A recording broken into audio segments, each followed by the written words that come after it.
ALLATRA Global Research Center presents. We are seeing people being diagnosed earlier compared to 50 years ago. We are seeing people being diagnosed with more aggressive disease of various kinds. And we are seeing people having worse outcome compared to what they used to. And this is despite of all the advancement we have been able to make in the medical science in general. Do we expect the rise in neurodegenerative diseases, disabilities, and so forth? I think we are already seeing that rise.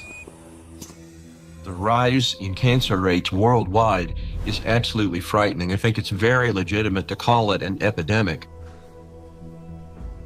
There's an increased rate of cancer worldwide in children and also in people much younger than I used to see. So what's going on now is that we're having a rise in people getting cancer, children, young adults, and it's probably not due to smoking or alcohol or anything. There seems to be something else, something in the environment that is causing this cancer at an alarming rate, and it's getting worse. So a very serious problem.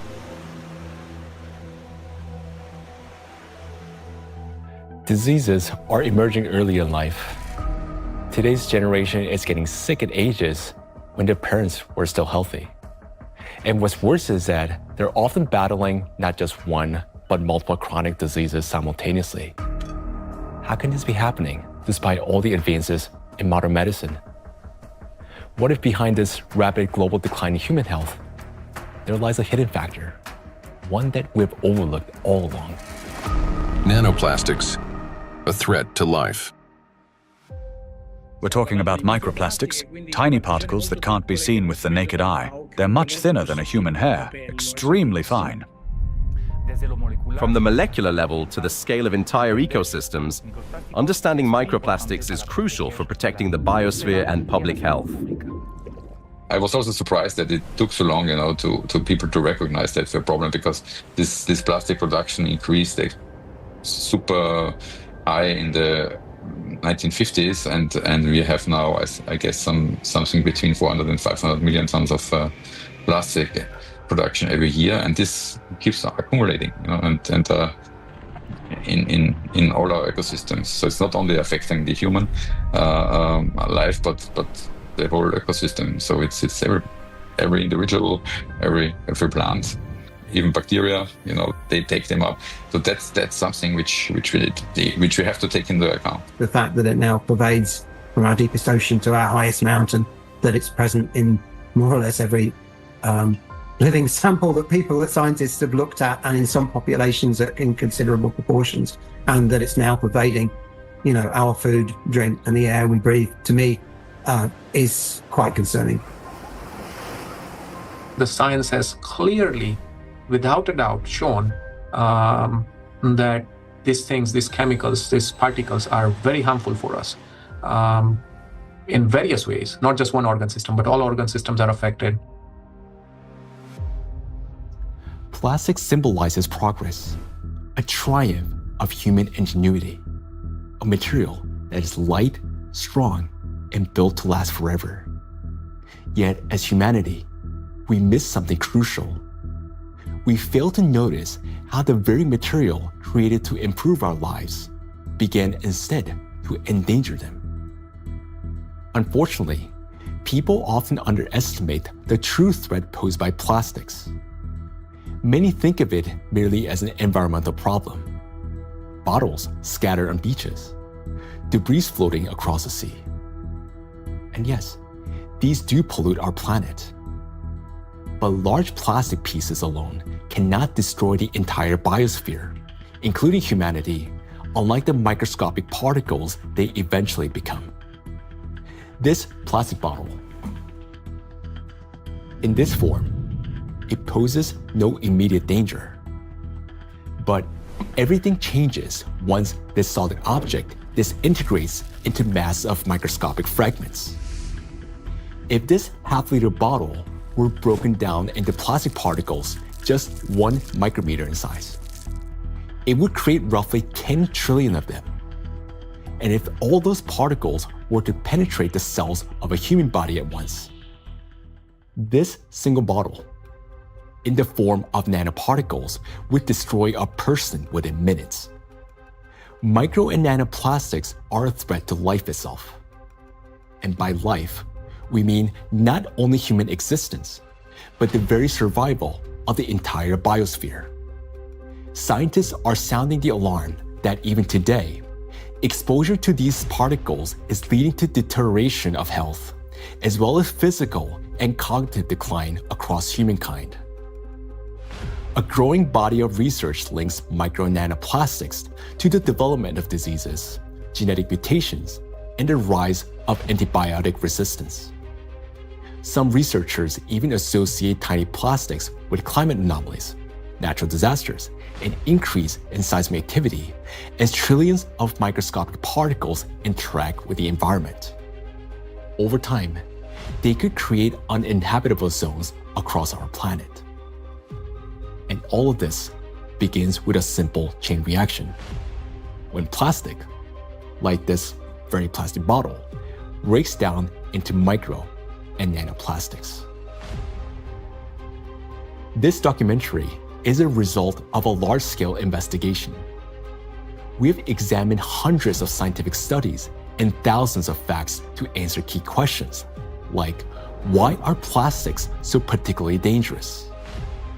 How can plastic particles threaten the very foundation of life? And what chances remain for humanity to change its course? Today, only a few hundred, perhaps a few thousand people truly understand the magnitude of this threat. A number far too small for a world of 8 billion. But by watching this documentary, you will become one of the few who understand what's really happening. This is a story of why researchers studying nanoplastics call them the #1 killer, and how they're already reshaping our future. Plastic interferes with the universal language of life.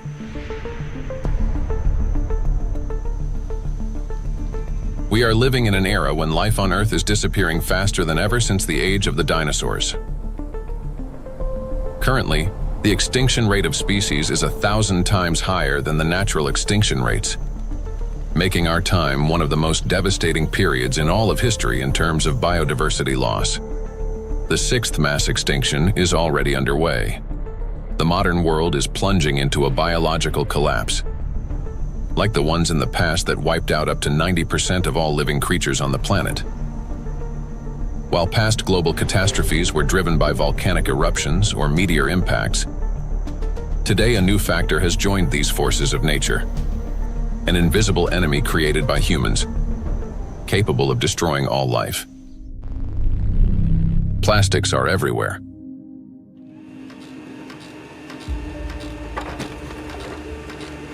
Since the mid-20th century, humanity has produced more than 9 billion tons of plastic, a material that was meant to make life easier, but has instead become a deadly trap for nature and for humanity.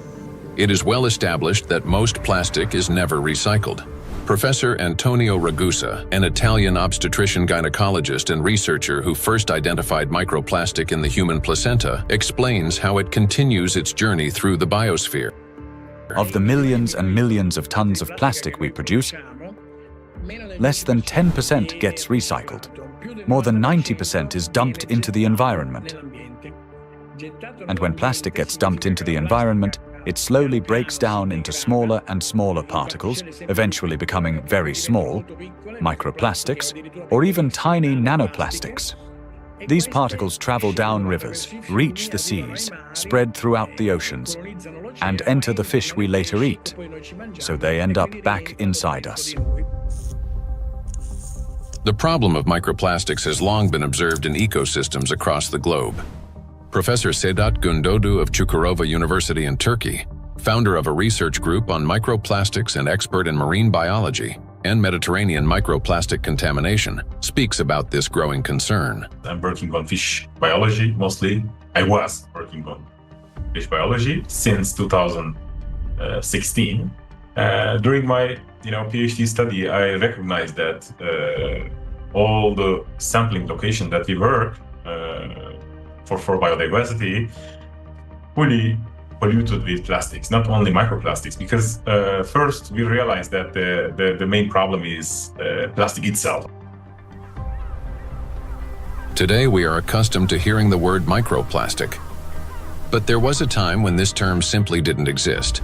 Professor Richard Thompson is a marine biologist at the University of Plymouth, director of the Marine Institute, officer of the Order of the British Empire, and fellow of the Royal Society.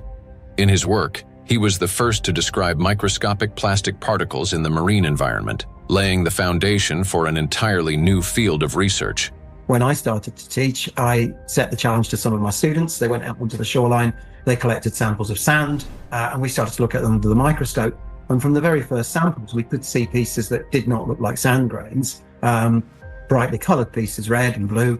And it was then almost a kind of forensic journey to confirm their identity. And we confirmed that they were indeed plastics. We showed that they were present around the UK in a range of different habitats, in sediments and in the water column. And interestingly, in that first paper in 2004, my first paper on the topic, we used the term microplastics. And the term hadn't been used in this context for truly microscopic pieces before. There had been, and we referenced them in our paper, some studies of small pieces of plastic before, but we went smaller than anybody else. We showed this bioavailability. We showed the temporal trend of increasing over time.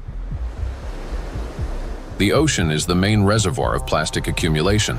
It already contains more than 200 million tons of plastic waste, and this amount continues to grow every day.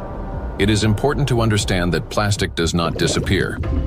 Under the influence of sunlight, waves, salinity, and mechanical friction, it breaks down into microplastics and nanoplastics. Microplastics are plastic particles smaller than 5 millimeters in size, while nanoplastics are smaller than 1 micrometer, about 1,000 times thinner than a human hair. There are about 350 trillion microplastic particles in the surface layer of the ocean alone. Yet the real number is far greater. Scientists estimate that roughly 90% of nanoplastic particles are too small to be detected by current analytical instruments.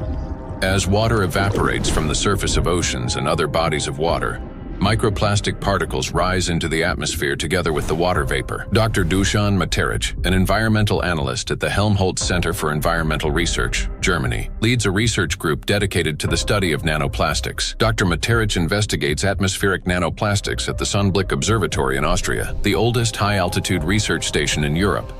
And for those nanoplastics that fragments from big fibers, because of UV weathering, because of just mechanical forces, those shredding nanoplastics are much more potent to stay in the air for a long, long period, and that means picked up and brought even here at 3,106 meters above sea level. So what we discovered is that we have nanoplastics across all the stations, and we have nanoplastics even in the deepest ocean environment, and our deepest point is below 5,000 meters. Micro and nanoparticles in the atmosphere can travel thousands of kilometers, crossing from one continent to another. This is noted by Dr. Elke Ludewig from Austria, who heads the Sonnenblick Observatory and the European Center for Cloud Ambient Intercomparison, where the transport of these particles and the effects of this process are recorded. We know from different cases that we have really long transports of particles from, for example, Japan up to here, or Canada, for example. There are two examples I can tell you. The one is the accident in Fukushima. It took about 11 days until particles, aerosol particles with a higher radiation, received the Sonnenblick Observatory. Another example was in 2025, on the 9th of June, there was a kind of transport, an air mass from Canada received the station here. We could see it in the sky. Of course, we could see it in our data that we had higher aerosol concentration, but the really impressive moment was, and that's why it's also important to have stuff up here, we could really smell the burn in the air. And this lasts for the whole day. So there you can see how intense effects somewhere on the globe, especially on the North Hemisphere, can be, and it's still transported hundreds of kilometers around the North Hemisphere, and we can measure it here and show what it is. Atmospheric micro and nanoplastics then return to Earth with precipitation, falling with rain or snow and settling in forests, on farmland, and across grasslands, where they seep into the soil and penetrate plants. This is happening all over the planet, in both the northern and southern hemispheres.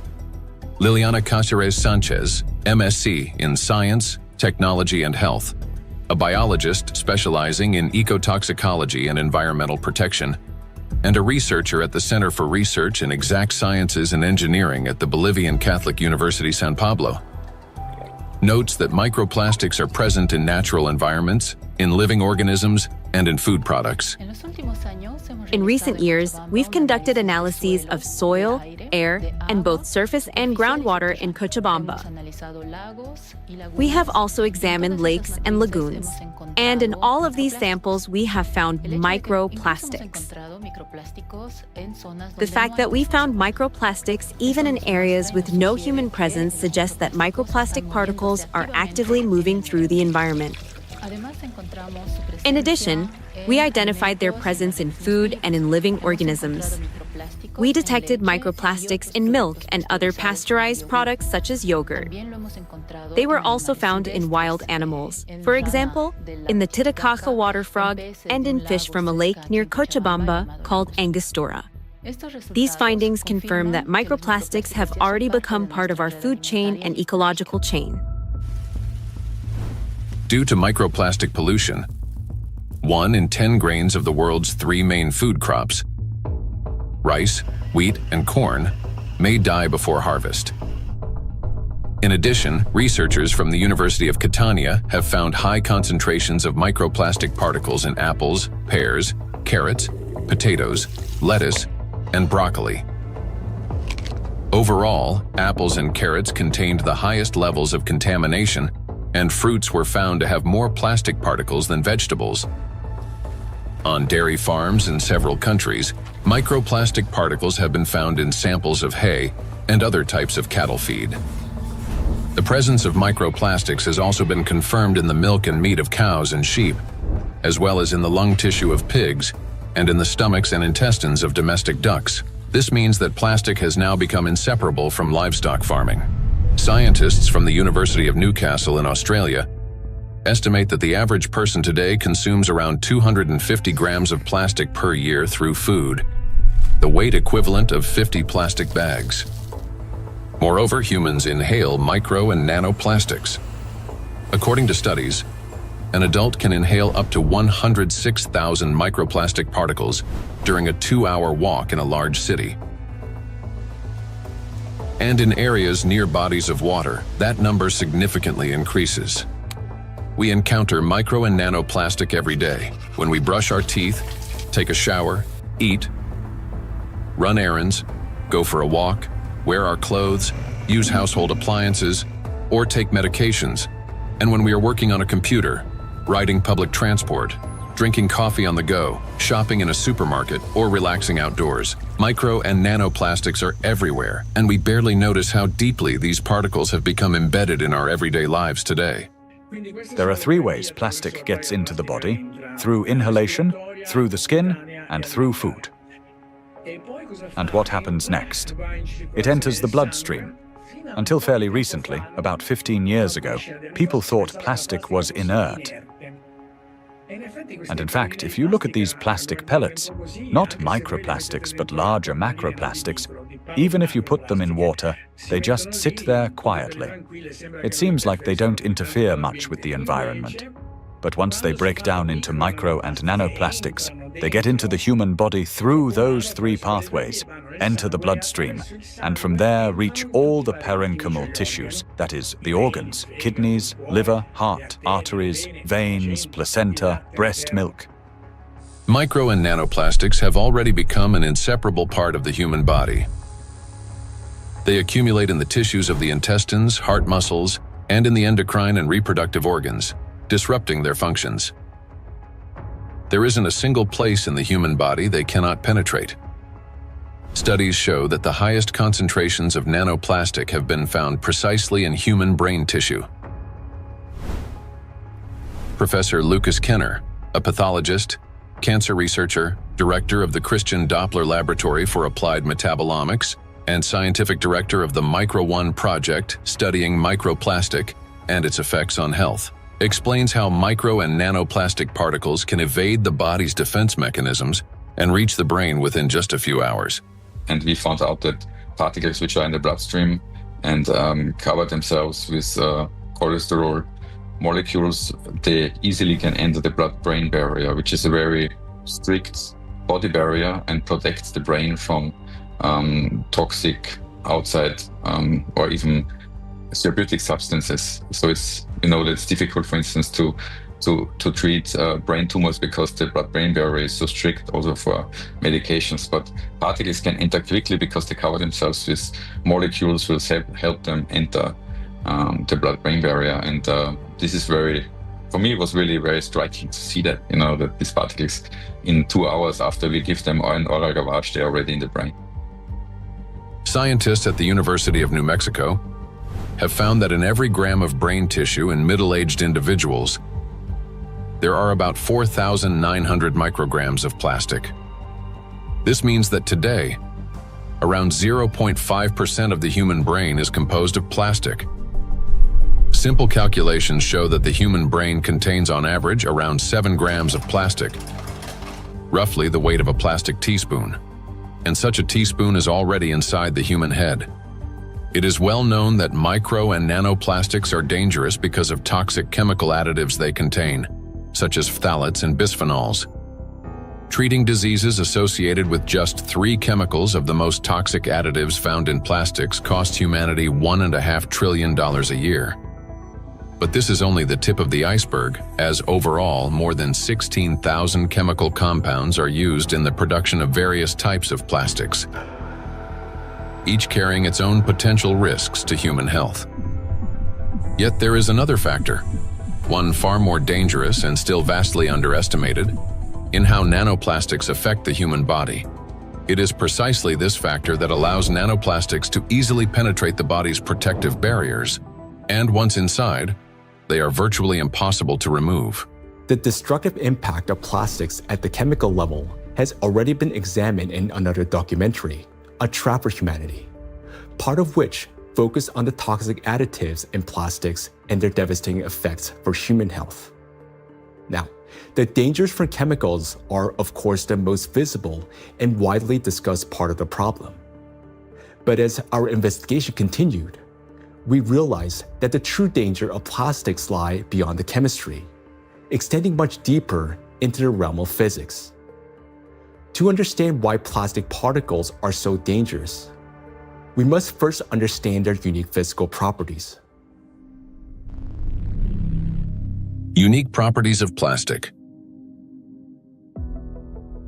At the micro and nanoscale, plastic particles acquire new physicochemical properties. They can retain surface charge for longer periods and interact with electrostatic fields and other molecules. In this sense, micro and nanoplastics can be compared to an electret, a material that accumulates static electricity and holds it for an extended time. Moreover, plastic particles not only retain an electrostatic charge, but can also recharge it. This occurs through the triboelectric effect. That is, when plastic comes into contact with or rubs against other surfaces, including fabrics, cells, and liquids. In other words, plastic particles can recharge themselves, restoring their electrostatic charge again and again. To understand how the properties of plastic differ from those of other materials, we conducted a simple experiment. Here, inside transparent plastic cups, we suspended several objects made of different materials: a metal needle, a wooden matchstick, a copper wire, and a strip of magnesium.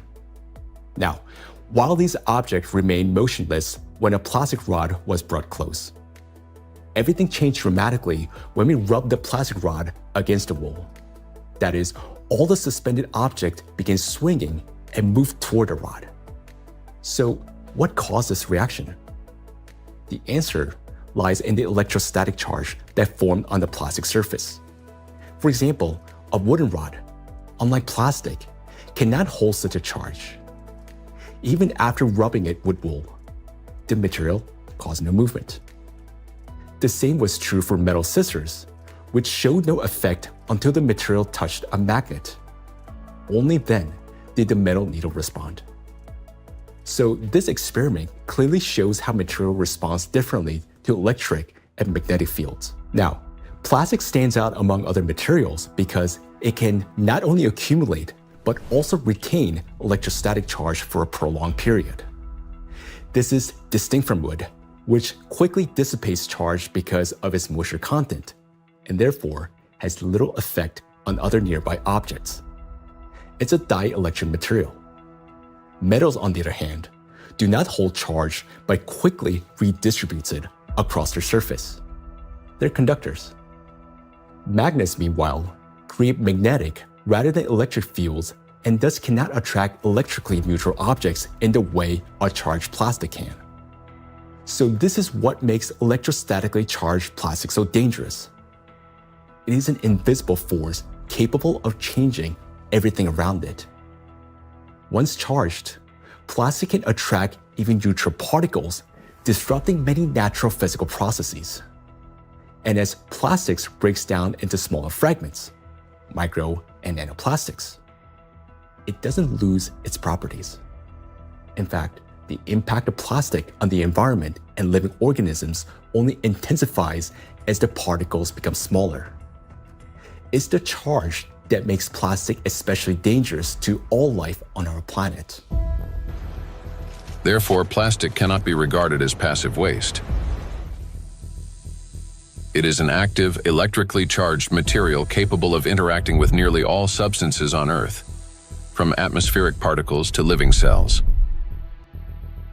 The smaller the plastic particle, the more active it becomes, and the more dangerous its impact. If you view a microplastic particle and it's 5 millimeter in diameter, and you break it down to a nanoplastic particle, which is 1 micrometer in size, you generate from one particle 125 billion particles, which is the number of galaxies we have in the universe.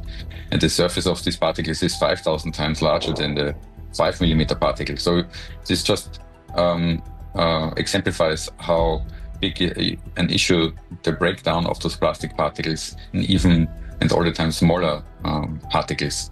And these particles have maybe totally different properties than the large 5 millimeter particles. So you not only change the size, but also the surface and the properties of the particles. Nanoplastic has an enormous surface area compared to its mass. It's like a tiny grain with the surface area of a football field. This is called a high specific surface area. The larger the surface, the greater the particle's ability to accumulate and retain electrostatic charge, and the more active sites it contains that bind proteins, metal ions, lipids, and other molecules from the surrounding environment can attach. To understand how dangerous these tiny charged particles are, let's run a simple mental experiment. For example, we have an ordinary 1.5 volt battery. If we divide it into 125 billion tiny batteries, and suppose each of them still had the same power output of 1.5 volts, their aggregate power would equal 187.5 billion volts. Imagine how much greater the voltage will become. Similar things happen with plastic. When a single fragment of plastic is divided into 125 billion particles, each carrying a charge, the amount of charge increases. Today, millions of tons of plastic in our biosphere are constantly breaking down into smaller and smaller particles, each carrying an electrostatic charge that allows it to penetrate everywhere. Consequently, as the number of electrostatically charged plastic particles grows, an excess electrical potential builds up throughout our planet. This is a major factor disrupting the Earth's energy balance, contributing to warming of the oceans, increase in atmospheric anomalies, as well as the number and severity of natural disasters each year. Note that the warmer the ocean, the more acidic it gets, and the faster plastic breaks down into charged micro-nanoplastics. This in turn leads to greater buildup of energy on our planet, amplifying all these processes in a self-reinforcing chain reaction.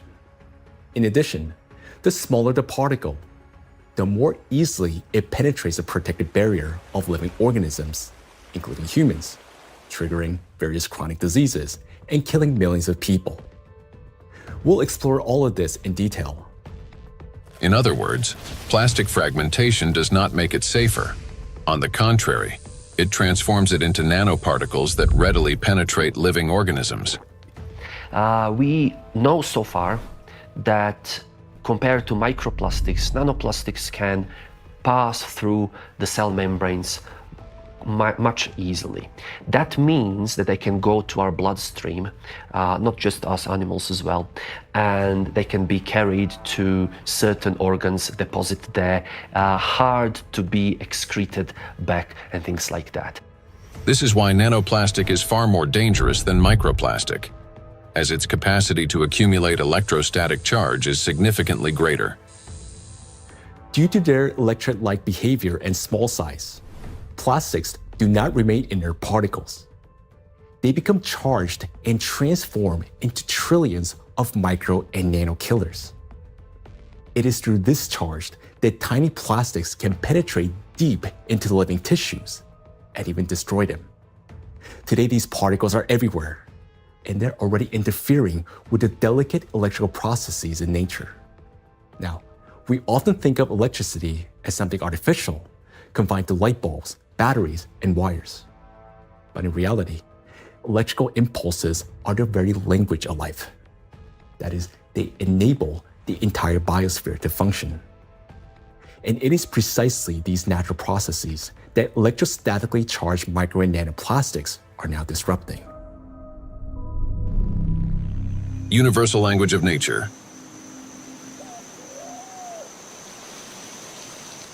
The universal language of nature is invisible, yet it is what connects all living beings into a single whole. Forests. In forests, tree roots are linked with fungal networks, forming a complex and interconnected system beneath the soil that scientists call the wood wide web. This network not only distributes water and nutrients, but also enables plants to exchange information. Plants communicate in two major ways: chemically, by releasing specific molecules, and electrically, by sending electrical signals similar to nerve impulses in animals and humans. For example, when insects attack, a tree generates an electrical signal that triggers defensive responses. This signal can travel through roots into the fungal network, reaching other trees. A similar effect was detected by scientists during a solar eclipse. The bioelectric signals of trees began to synchronize, forming a single impulse. The oldest trees responded first, as if they remembered such events, and were warning the younger ones. Through electrical signals, plants can coordinate their growth, warn each other of danger, adapt collectively to stress, and even store shared memory. It is precisely this finely tuned system that is now being disrupted by micro and nanoplastics. Today, forests have become vast reservoirs of microplastics. Research shows that forests capture microplastic from the atmosphere. As air currents pass through forests, they carry tons of microplastic particles. The forest functions as a massive filter. Tree canopies and leaves literally comb out particles from the air. In the past, this process helped purify the atmosphere from dust and dirt. Today, however, along with these natural particles, micro and nanoplastic are also being trapped. Unlike dust, which can become part of organic matter, plastic does not decompose. It remains in leaves, accumulates in soil, and persists in forest air. Every day, dozens of microplastic particles settle on each square meter of the forest canopy. Scientists estimated the annual deposition of microplastics in forest soils and showed that it correlates with the scale of plastic production in Europe. Assuming that atmospheric fallout is the primary source, they concluded that roughly 400,000 microplastic particles per square meter could accumulate in forest soil over a 70-year period. Charged particles distort bioelectrical signals and deprive forests of their ability to adapt and survive. Negatively charged nanoparticles penetrate plant roots more easily, disrupting nutrient absorption. As a result, growth slows down and root formation is impaired. In addition, electrostatically charged micro and nanoparticles of plastic adhere to leaves and penetrate plant cells, impairing photosynthesis. They damage chloroplasts, the energy centers of plant cells, the analog of mitochondria in animal and human cells.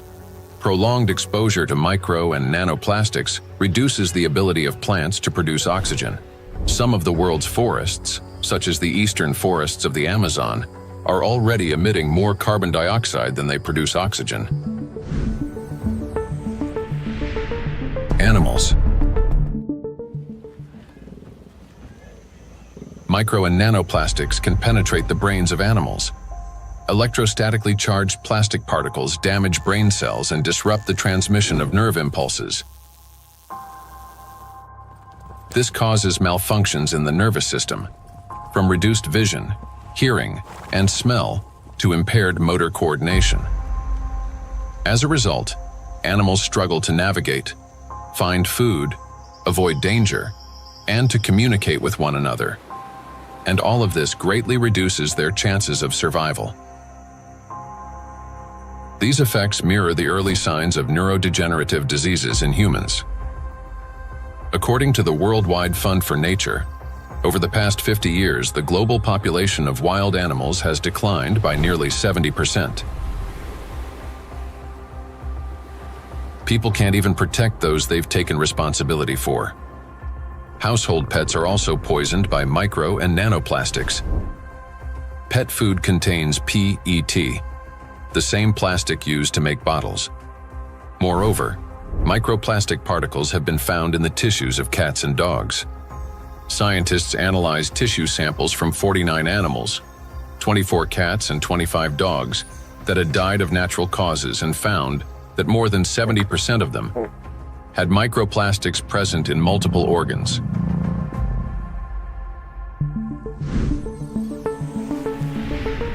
Insects.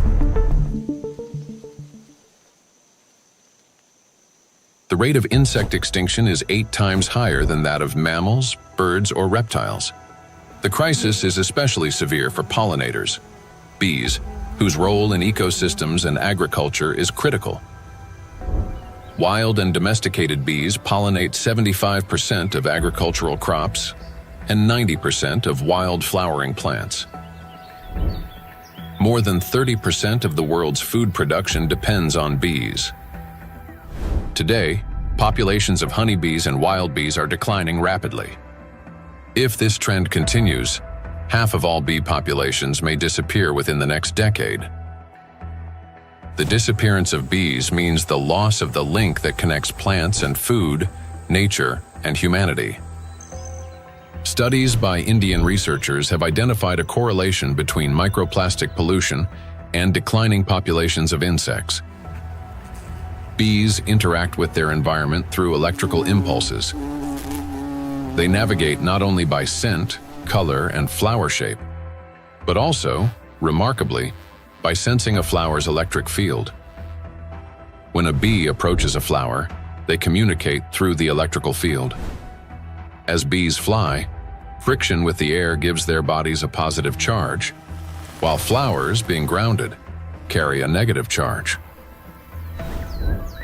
This difference creates an electric field that allows pollen to transfer to the bee even before it lands.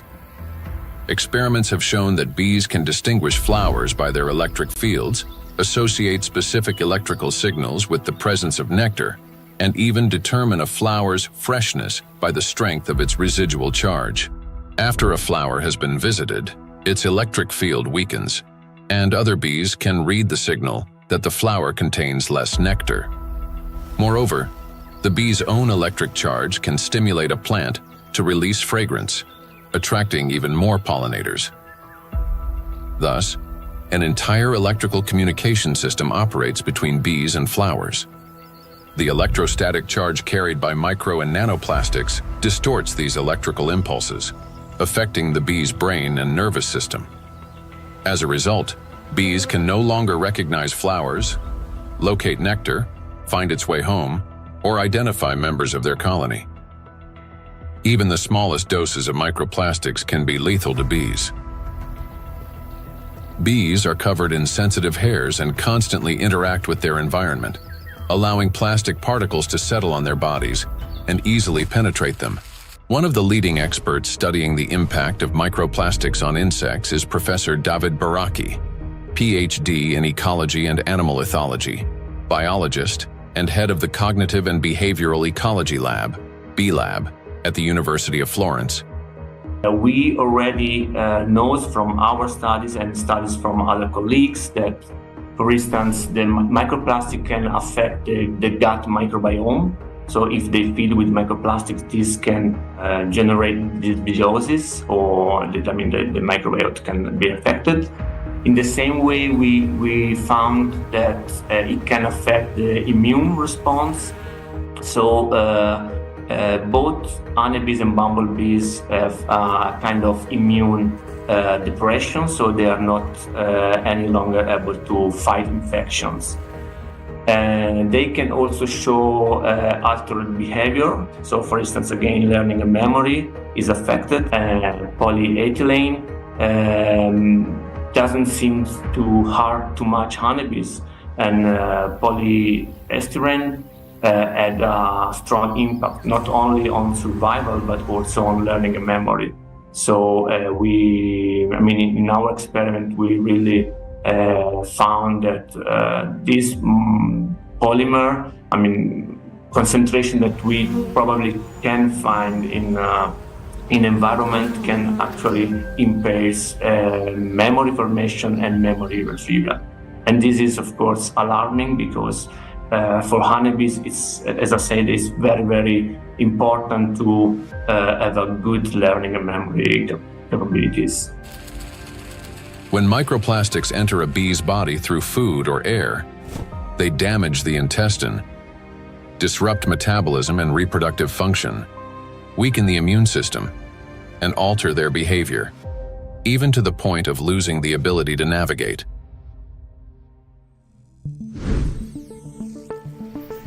Birds. Across the globe, scientists are observing an alarming trend. The number of wild birds is rapidly declining. In North America alone, over the past 50 years, approximately 3 billion birds have disappeared. That is a quarter of the entire bird population. Electrical signals play as vital a role in the lives of birds as they do throughout the entire biosphere. The avian nervous system functions through transmission of electrical signals from the brain to all parts of the body. Those impulses control movements of wings, tail, and body in flight, vision and coordination, cognitive responses, for example, evading predators, song and vocal communication. Birds are true living navigators capable of traveling thousands of kilometers and returning precisely to the same locations year after year. Scientists have discovered that many migratory birds use Earth's magnetic field for orientation. Imagine an airplane. A pilot sees a radar screen with lines and markers to avoid getting lost in the sky. For birds, their eyes serve as such a radar. Specialized molecules in their eyes detect both light and Earth's magnetic field, converting them into electrical signals. In the brain, those signals form an image with field lines superimposed on the real world. A bird simultaneously sees clouds, land, and its magnetic radar, allowing it to maintain course in any direction with ease. Electrostatically charged micro and nanoplastic particles entering a bird's body distort electrical impulses and disrupt functioning of its nervous system. This leads to loss of motor coordination, weakened memory and learning ability, and impaired vocalization and spatial orientation. Externally, this manifests as increasingly erratic flight, unstable behavior, and even softer, weakened chirping. Nestlings are especially vulnerable. Many do not survive to adulthood, and those that do often exhibit cognitive impairments. However, that's not all. Plastics damage the liver, kidneys, stomach, and brain of birds, causing symptoms that resemble Alzheimer's disease. Even birds that appear healthy lose the ability to adequately care for their partners and offspring, sharply reducing their chances of successful reproduction.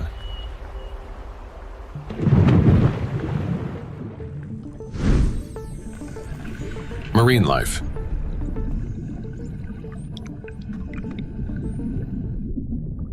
Beneath the surface reigns a unique world where vision weakens and sounds become distorted. In such conditions, marine life perceives reality differently. Through electroreception, the ability to sense faint electric fields and navigate by them. Predators such as sharks can detect tiny electrical impulses produced by muscle contractions and the heartbeat of their prey. Even if a fish remains motionless and hidden in sand, its bioelectric signals reveal its location. All living organisms in water generate continuous bioelectric fields due to ion flow across their skin. Those fields are subtly altered when the animal moves or when another living being appears nearby. Electrical impulses are an inseparable part of life itself, even underwater. Electrostatically charged micro and nanoplastics can distort or block those signals, which makes marine creatures especially vulnerable. As a result, marine animals and fish lose their ability to accurately locate prey, avoid predators, and follow migration routes. This threatens their survival and leads to population declines. Furthermore, fish exposed to microplastics exhibit a wide range of toxic effects, from immune system dysfunction to altered blood composition. Signs of neurotoxicity, growth retardation, and reduced reproductive capacity have also been documented in fish.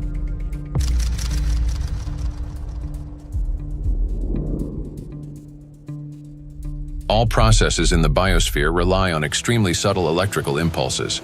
It is these impulses that become distorted by electrostatically charged micro and nanoplastic. Micro and nanoplastics have already permeated every environment and integrated into all ecosystems. The examples given here represent only a small part of a global problem. Disruptions are occurring throughout the biosphere without exception, and the outcome is the same everywhere.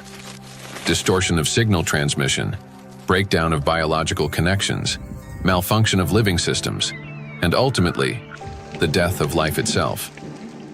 Micro and nanoplastics are everywhere, and everything they touch is slowly dying.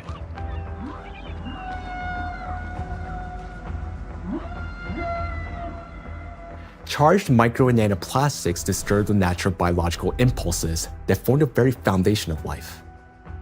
Gradually, they erode the mechanisms that allow the biospheres to exist and interact. This decay begins from within, slowly, almost imperceptibly, yet inevitably. Even what appears healthy and alive today is already contaminated by micro nanoplastics. Today, so many of these particles have already accumulated on our planet that they will be enough to destroy the entire biosphere several times over. And their numbers continue to grow each day. Nature is not merely a habitat. It's our breath, our nourishment, and our protection.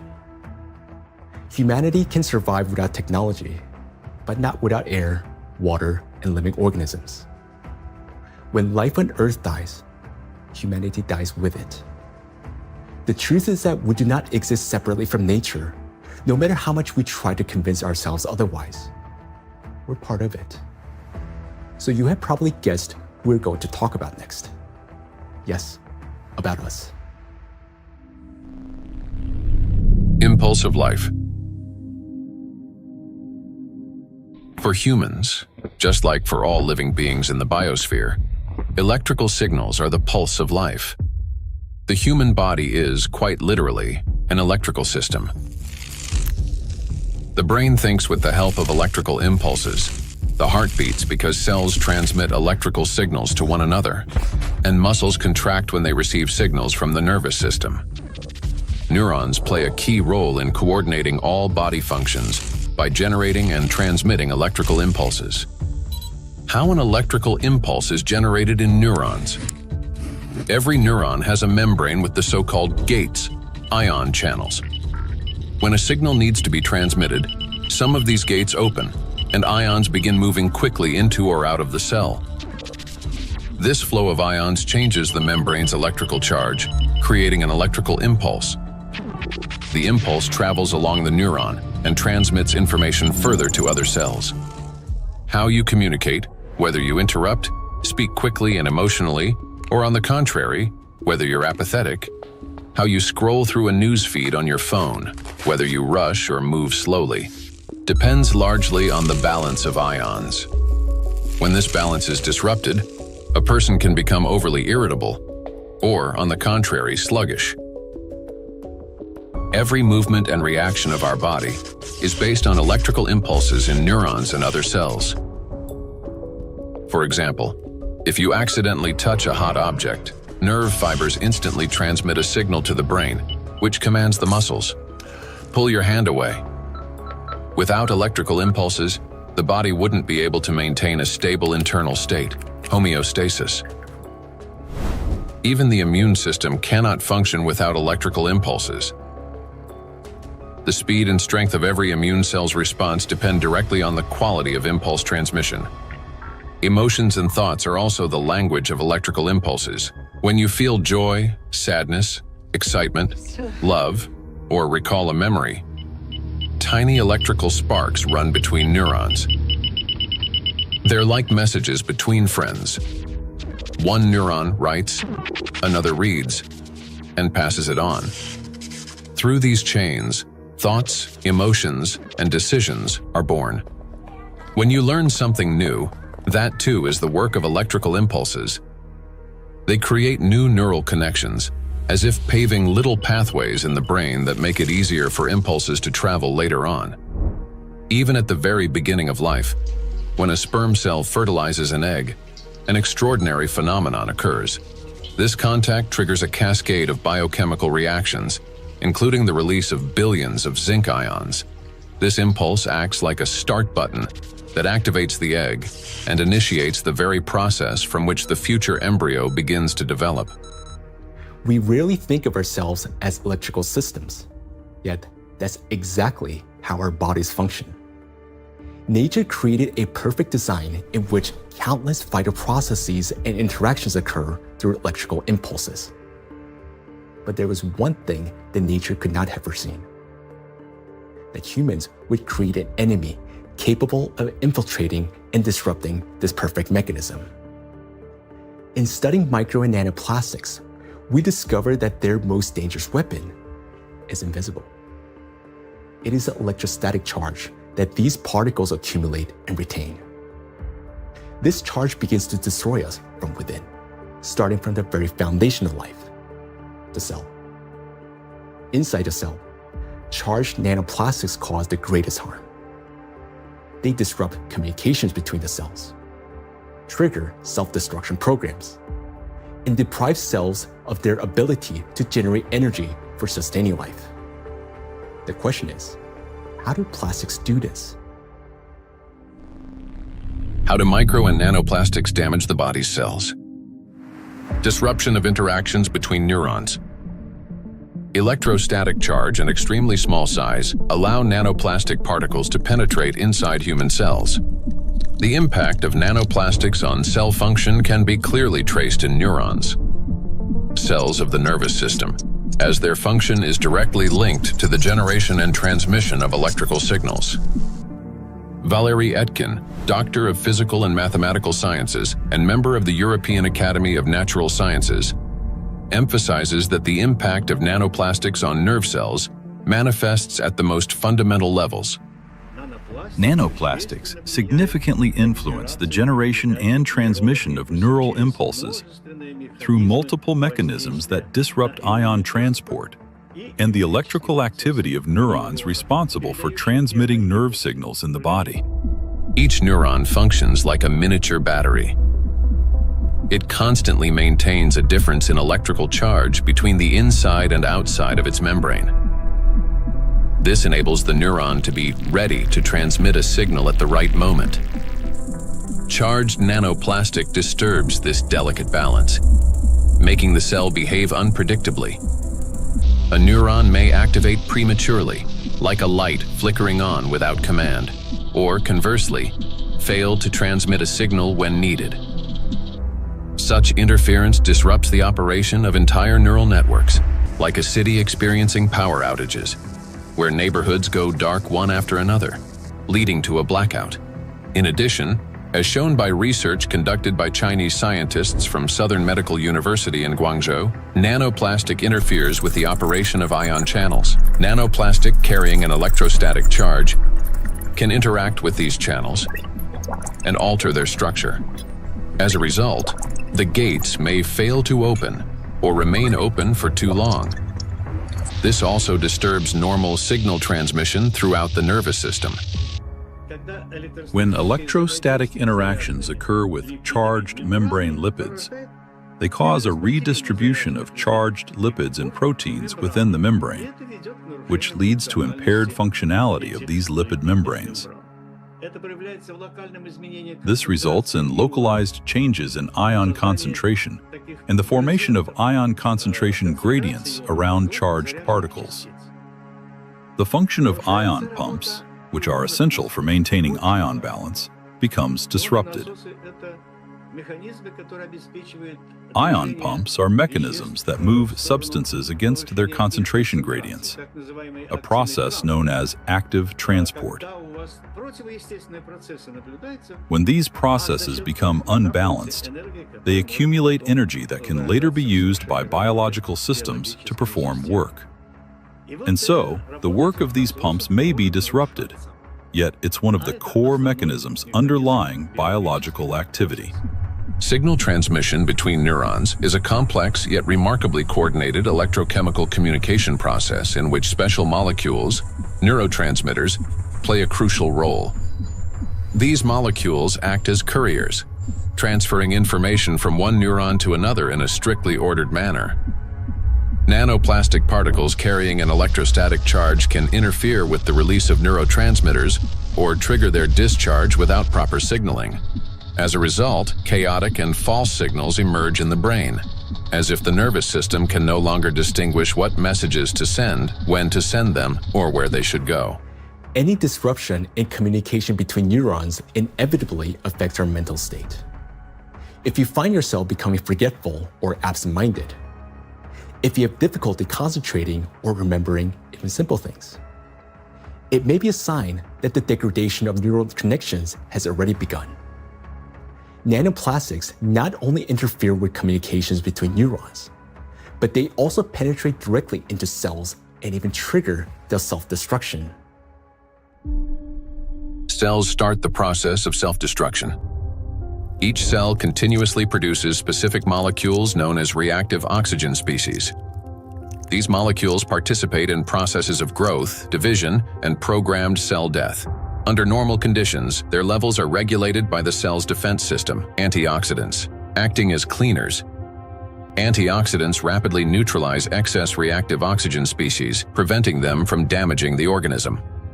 When a cell is exposed to irritants, such as infection, injury, or toxins, it produces elevated levels of reactive oxygen species, which in excess can damage vital cellular structures. This leads to oxidative stress, a kind of chemical assault within the cell. In response to damage and oxidative stress, a natural defense mechanism is activated: inflammation. Its purpose is to eliminate the source of injury and restore balance. However, in the case of electrostatically charged nanoplastic, this mechanism ceases to function properly. Plastic particles remain inside the cell and act as a continuous irritant. The inflammation does not subside and becomes chronic. As a result, DNA, proteins, membranes, and other key cellular structures are damaged. Ultimately, the cell either can no longer function properly or initiates its own self-destruction. We've done remarkable studies and discovered that plastic embeds itself inside the cytoplasm. The cytoplasm contains organelles, small structures that keep the cell alive and functioning. Plastic gets into the cytoplasm and stays there. It becomes surrounded by a membrane. Similar to the cell membrane, the cell isolates it because it wants to destroy it. And it starts producing enzymes and other substances the cell normally uses when it's invaded by microbes, viruses, bacteria, or antigens. But unlike those natural invaders, plastic is indestructible, as we said. So the cell is essentially subjected to chronic stress, and eventually it becomes diseased. The Microplastics Research Group at the Bolivian Catholic University in Cochabamba uses aquatic planarians, small organisms that serve as highly useful biological models. Their strong regenerative capacity makes it possible to detect early changes in cellular processes similar to those that occur in other animals. Microplastics, especially when combined with other pollutants such as metals, are already affecting living organisms. Microplastics can trigger oxidative stress, an imbalance between the production of reactive oxygen species and the body's antioxidant capacity. This oxidative stress directly affects cellular metabolism, disrupting the functions of proteins, lipids, and nucleic acids, which can lead to changes in growth, regeneration, and the overall physiology of organisms. Thus, exposure to electrostatically charged nanoplastic leads to oxidative stress, inflammation, and consequently, the death of not only neurons, but also other types of cells. Oxidative stress is like a fire burning inside a cell, while antioxidants are like firefighters that work to extinguish it. Note that nanoplastics act as a fuel for the fire, feeding it endlessly until the cell is consumed from within. Yet, that's not all nanoplastics do inside our cells. They also destroy the cell's power plants, the mitochondria. Every cell lives and functions thanks to the energy produced by mitochondria. That very energy powers all processes in the body, from cell division to hormone synthesis.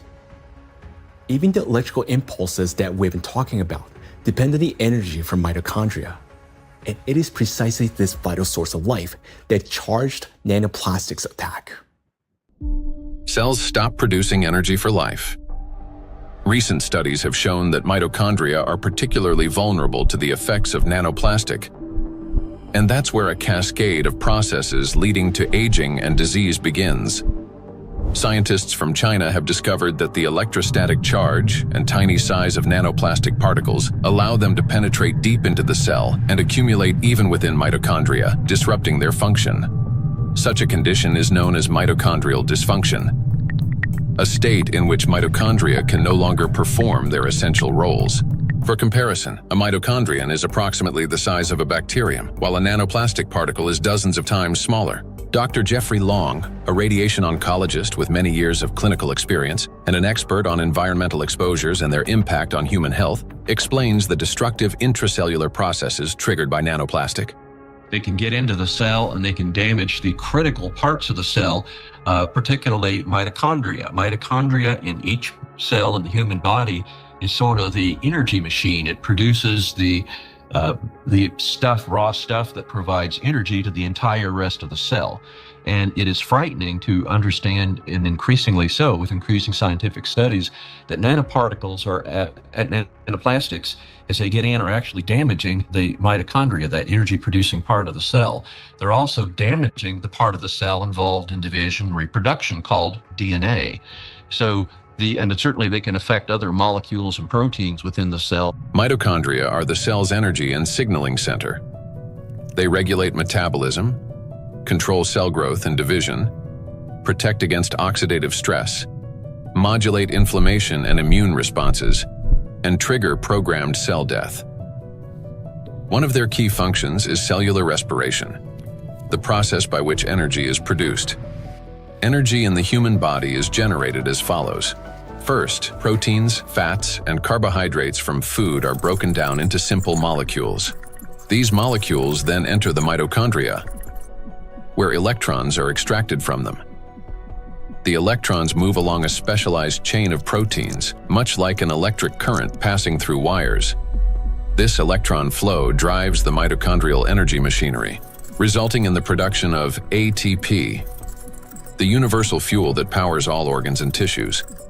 A single mitochondrion can produce up to 10 million molecules of ATP per day. However, electrostatically charged nanoplastic interferes with this delicate process.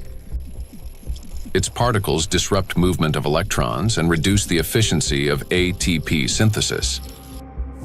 It is similar to a power plant where the wiring begins to short circuit.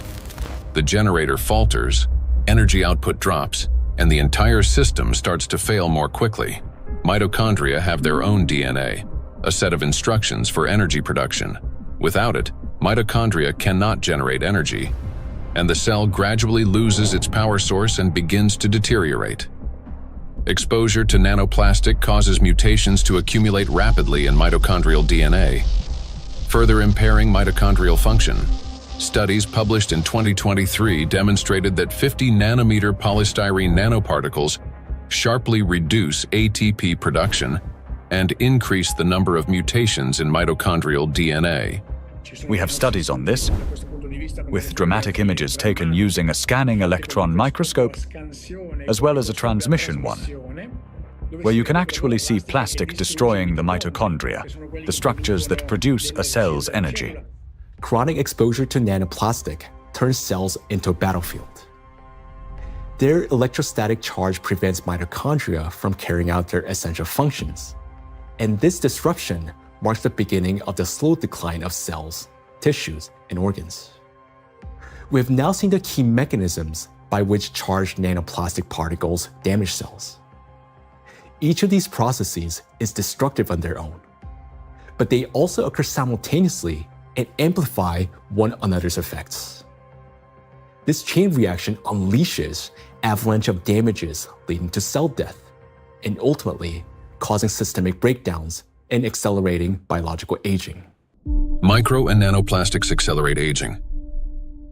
We tend to think that aging begins with wrinkles, gray hair, or fatigue.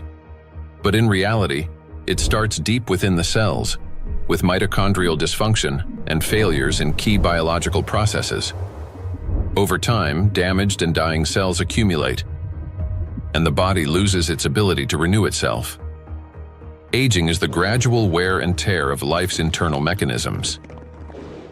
Scientists identify several main mechanisms of aging, such as oxidative stress, mitochondrial dysfunction, chronic inflammation, telomere shortening, DNA damage accumulation, epigenetic alterations. These same mechanisms underlie various diseases. When mitochondria can no longer produce sufficient energy, when DNA damage accumulates, and when inflammation becomes chronic, the organism grows increasingly vulnerable. This is when conditions such as diabetes, cancer, heart attack, dementia, and Alzheimer's disease begin to develop, and they all share one root cause: the aging of cells and tissues. Here's the crucial point. Electrostatically charged nanoplastic induces the same processes: oxidative stress, DNA damage, mitochondrial dysfunction, telomere shortening, chronic inflammation, and epigenetic alterations. Thus, electrostatically charged nanoplastic artificially accelerates cellular aging. What once unfolded over decades can now progress many times faster under its influence. And we are already witnessing the consequences. Diseases are becoming younger. Scientists have found that modern generations develop illnesses earlier and accumulate more chronic conditions than their parents did at the same age. Even a difference of just a few years now translates into noticeably higher rates of disease. Cancer and hypertension remain the most common conditions. Moreover, each subsequent generation shows an increase in the number of chronic conditions in a single individual. Diseases once considered age-related are increasingly found in young people. Notably, this trend coincides with the growing plastic pollution of the environment. As a result of exposure to electrostatically charged nanoplastic, the biological cell age of people in their 20s or 30s may already correspond to that of a 50 to 60-year-old person. So very frightening how widespread nanoplastics are everywhere, probably each and every one of our cells. Even to you talking and among the audience listening, probably all of our cells have at least some nanoplastics. So let's summarize. Aging is a gradual breakdown of the cells in our bodies.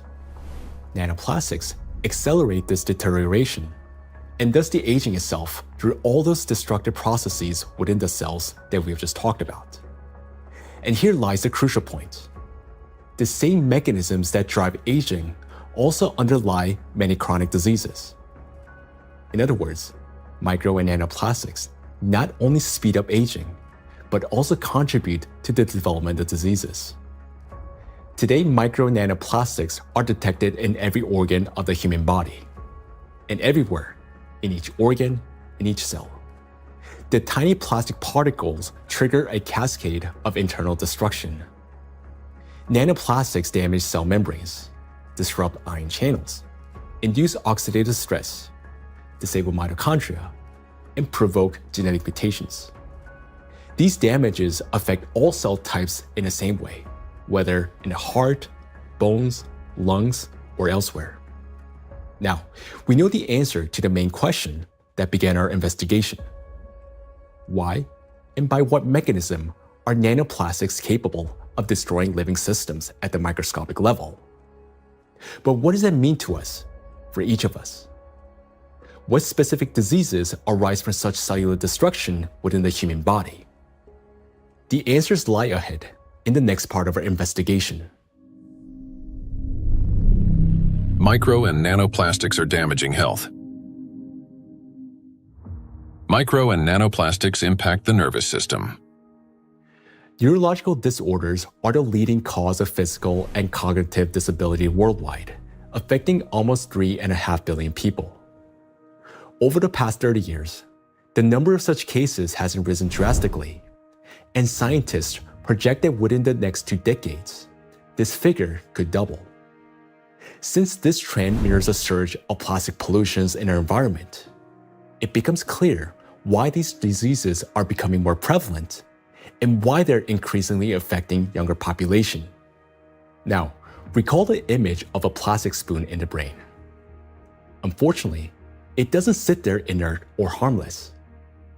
Electrostatically charged plastic particles attack neurons, the brain cells that are responsible for most of our thoughts and movements. Every day and every minute, nanoplastics are silently destroying cells in our brains, and the exposure to these tiny plastics, they never stop. In fact, it continues to accelerate. Consequently, the damage of our neurons lead to severe and often irreversible diseases like Alzheimer's and Parkinson's, multiple sclerosis, epilepsy, stroke, and many others. But neurons are not limited to the brain. They form an extensive network that coordinates and synchronizes the activity of the entire body. And when they're damaged, the autonomic nervous system begins to malfunction, disrupting the function of internal organs. For example, the intestines contain about 500 million neurons, often referred to as a second brain. This vast network plays a vital role in digestion, immunity, and even emotional regulation. But with every sip of water and every meal, an invisible stream of micro nanoplastics enters our bodies. And unfortunately, most of these particles settle and accumulate in the intestines. Micro and nanoplastics destroy intestinal barriers. The intestine is not just a digestive organ. About 70% of the cells in our immune system are concentrated there, which means its condition directly affects the protection of the entire body.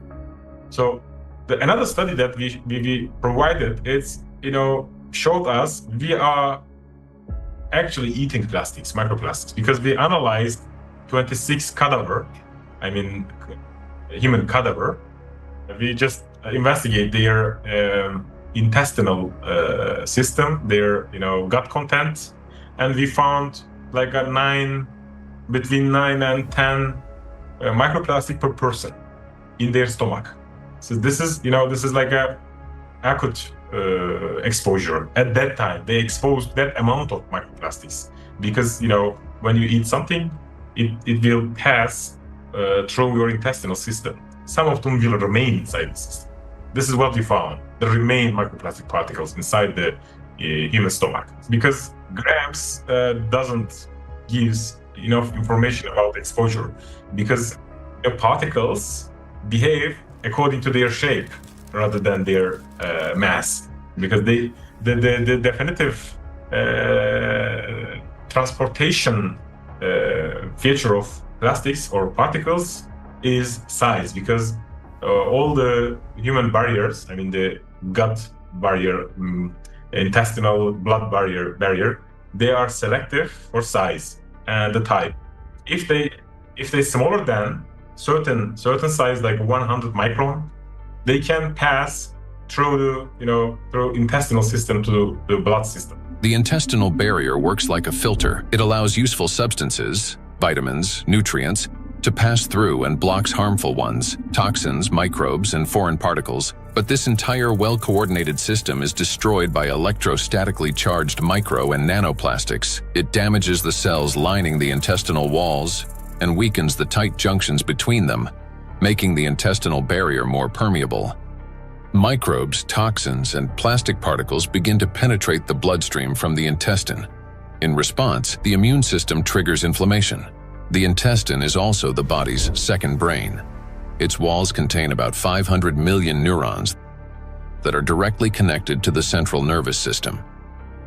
This connection is called the gut-brain axis. The gut and the brain are connected through the vagus nerve. It is like a direct phone line through which they constantly exchange messages. The brain gives commands to the intestines on what to do, and the intestine informs the brain about their condition. A key role in this communication is played by the microbiota, 100 trillion beneficial bacteria. They produce substances capable of both calming and irritating the nerve endings in the intestinal wall, including those of the vagus nerve. Charged micro and nanoplastics disrupt the balance of gut microbiota. Beneficial microorganisms die, while pathogenic ones begin to multiply actively.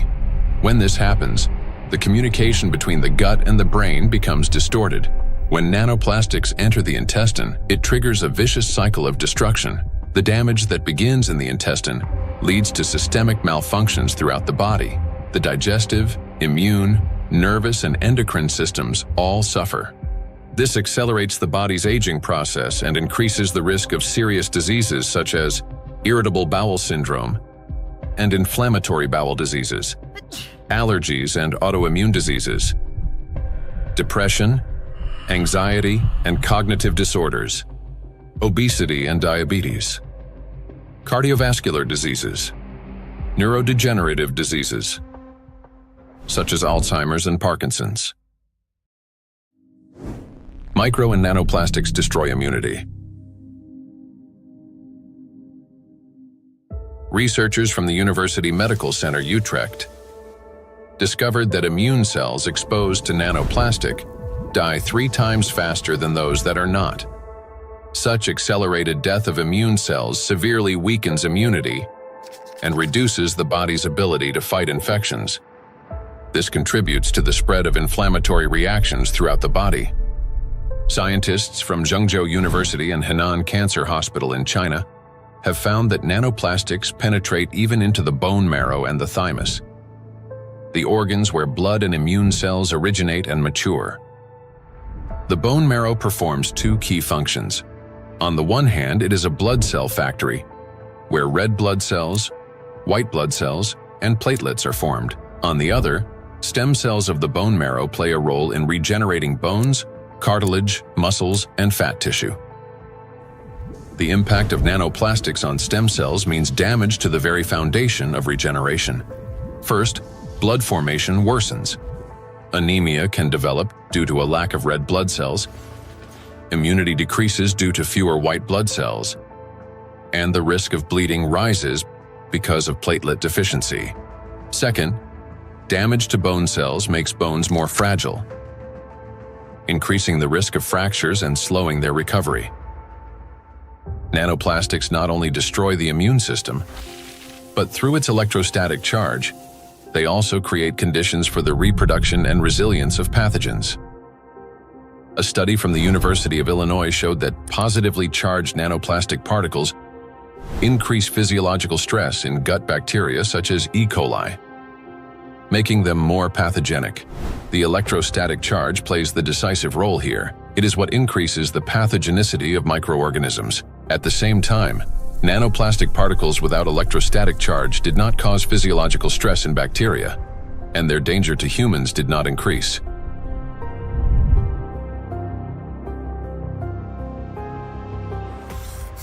The experiment showed that microplastics, especially polystyrene, can absorb up to 98.6% of viruses, prolonging their survival outside the body for up to 7 days. Viruses that normally die under sunlight or oxygen within hours can persist on plastic for 2 to 7 days, remaining on surfaces such as handrails, bottles, and door handles. A single sneeze from an infected person can release up to 200 million viral particles into the air, which can land on any plastic surface indoors or bind with nanoplastic particles in the air and water. Microplastics become an air and water taxi, spreading infection. Once in the bloodstream, charged micro and nanoplastic particles quickly become coated with plasma proteins, forming a biocorona, which masks them as the body's own cells and makes them invisible to the immune system. Antibiotic resistance.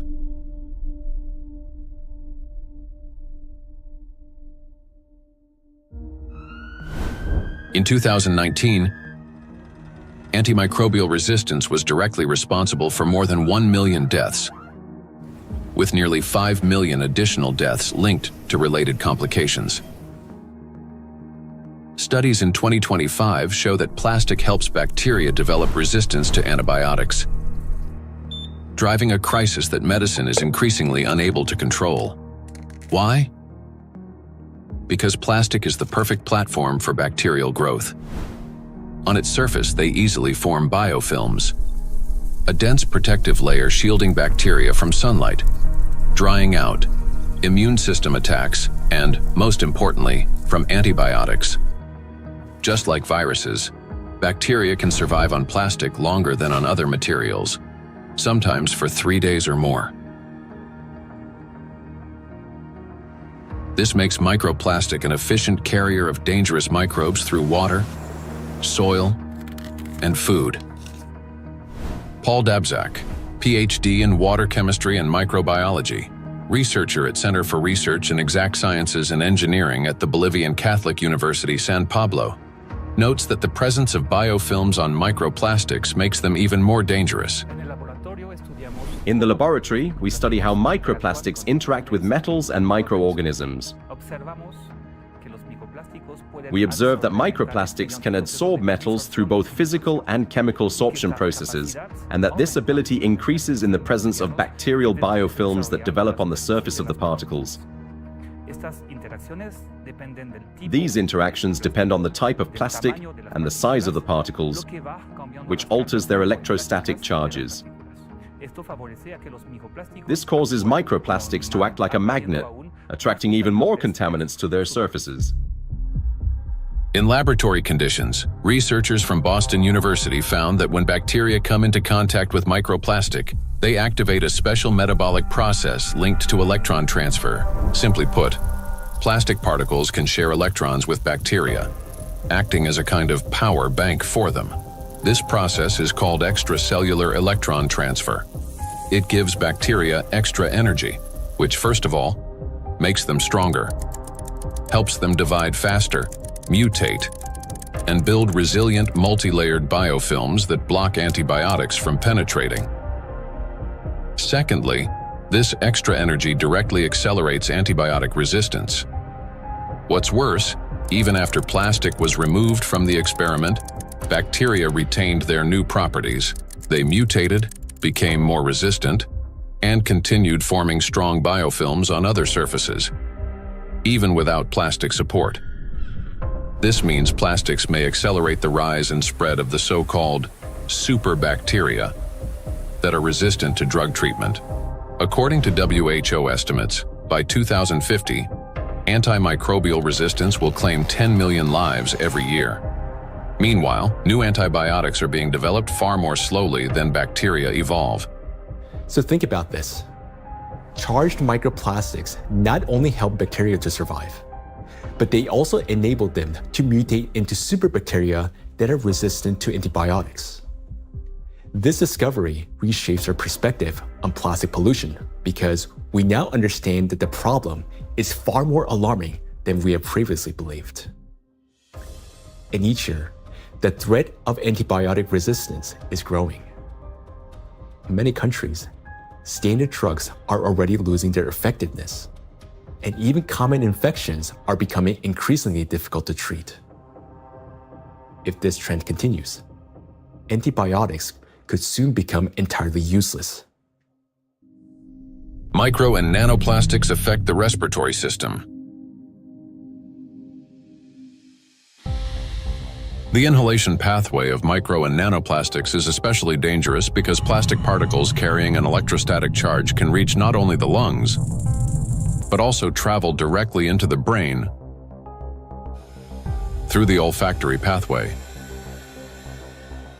Chinese researchers have estimated that in just 2 hours outdoors, an adult can inhale up to 106,000 microplastic particles, and a child about 73,000.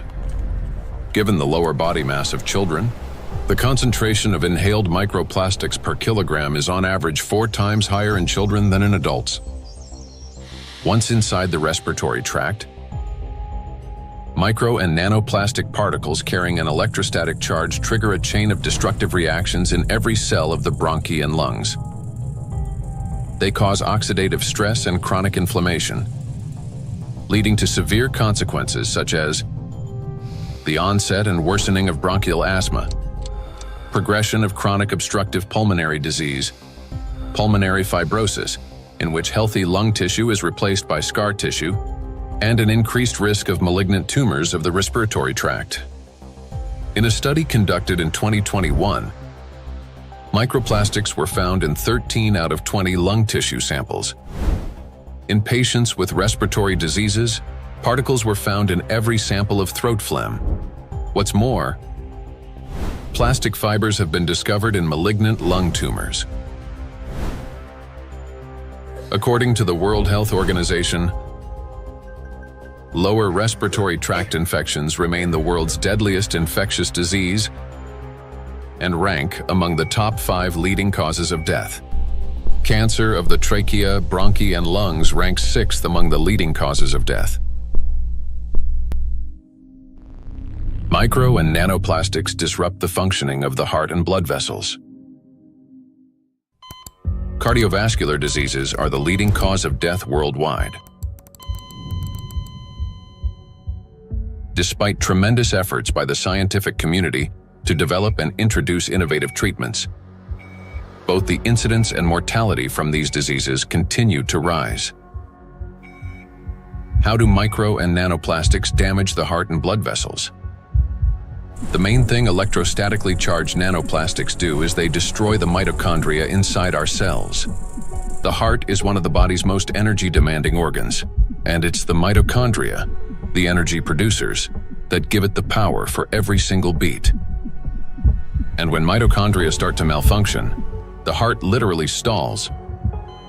It no longer has enough energy to maintain a normal rhythm or strong contractions. Heart attacks and strokes remain the world's leading causes of death among all diseases. In this context, it's especially alarming that scientists have found micro and nanoplastics inside atherosclerotic plaques, dense deposits within arterial walls that narrow the vessels and can obstruct blood flow. When a vessel becomes constricted or a clot forms, blood circulation to the heart or brain is disrupted, sharply increasing the risk of a heart attack or stroke. Research shows that when microplastics are present in carotid artery plaques, the risk of these life-threatening events and fatal outcomes rises by 4.5 times. Micro and nanoplastic particles trigger blood clot formation. When micro and nanoplastics enter the bloodstream, they don't simply drift there passively. Because of their electrostatic charge, plastic particles stick to vessel walls and attract blood proteins and cells. These coated particles damage the endothelium, the ultra-thin layer of cells lining the inside of blood vessels. The endothelium is like an intelligent shell of the vessels. It regulates their dilation and constriction, controls blood clotting, and protects against inflammation. However, under the influence of micro and nanoplastics, this system breaks down, leading to chronic inflammation and an increased risk of thrombosis. In addition, electrostatically charged microplastics can interact with blood cells, platelets and red blood cells, disrupting their normal behavior. Under normal conditions, red blood cells carry a negative surface charge called the zeta potential, which keeps them from sticking together and allows blood to flow freely, even through the tiniest capillaries. But when exposed to microplastics, this charge decreases. Red blood cells begin to clump together, blood viscosity rises, and clot formation starts. As a result, clots appear in the vessels, obstructing blood flow, which is especially dangerous for the brain, heart, and eyes. This consequently increases the risk of chronic fatigue, vision disorders, hypertension, heart attack, and stroke. Nanoplastics interact with cell membranes. Positively charged nanoparticles are strongly attracted to negatively charged components, leading to disruption of membrane integrity, for example, in red blood cells, platelets, and endothelial cells. Micro and nanoplastics induce the development of cancer. The rise in cancer rates worldwide is absolutely frightening. I think it's very legitimate to call it an epidemic. The statistics are sobering. The World Health Organization estimated that in 2020, worldwide there was about 18.1 million new cases of cancer, whereas in 2022, just 2 years later, it's gone from 18.1 million up to nearly 20 million. And in fact, according to the World Health Organization, if this trend continues, by 2050, worldwide there's going to be 33 to 35 million new cases of cancer, truly an epidemic and truly a real major health issue affecting every single person everywhere in the world. So yes, that's a huge problem. For a long time, cancer was considered a disease of old age, the result of accumulated DNA mutations, weakened immunity, and years of exposure to carcinogens. But today, because of nanoplastic exposure, mutations can begin to build up in the body at much earlier stages of life. There's an increased rate of cancer worldwide in children and also in people much younger than I used to see. So what's going on now is that we're having a rise in people getting cancer, children, young adults, and it's probably not due to smoking or alcohol or anything. There seems to be something else, something in the environment that is causing this cancer at an alarming rate, and it's getting worse. So a very serious problem, yes. And again, one of the possibilities that could be accounting for this, we'll be talking more about it, is indeed nanoplastics. We observe in the last 30 years that in some countries we observe early onset cancerogenesis, so that tumors are diagnosed more early than previously. So that was like colorectal cancer observed earlier and diagnosed earlier than 30 years ago in average.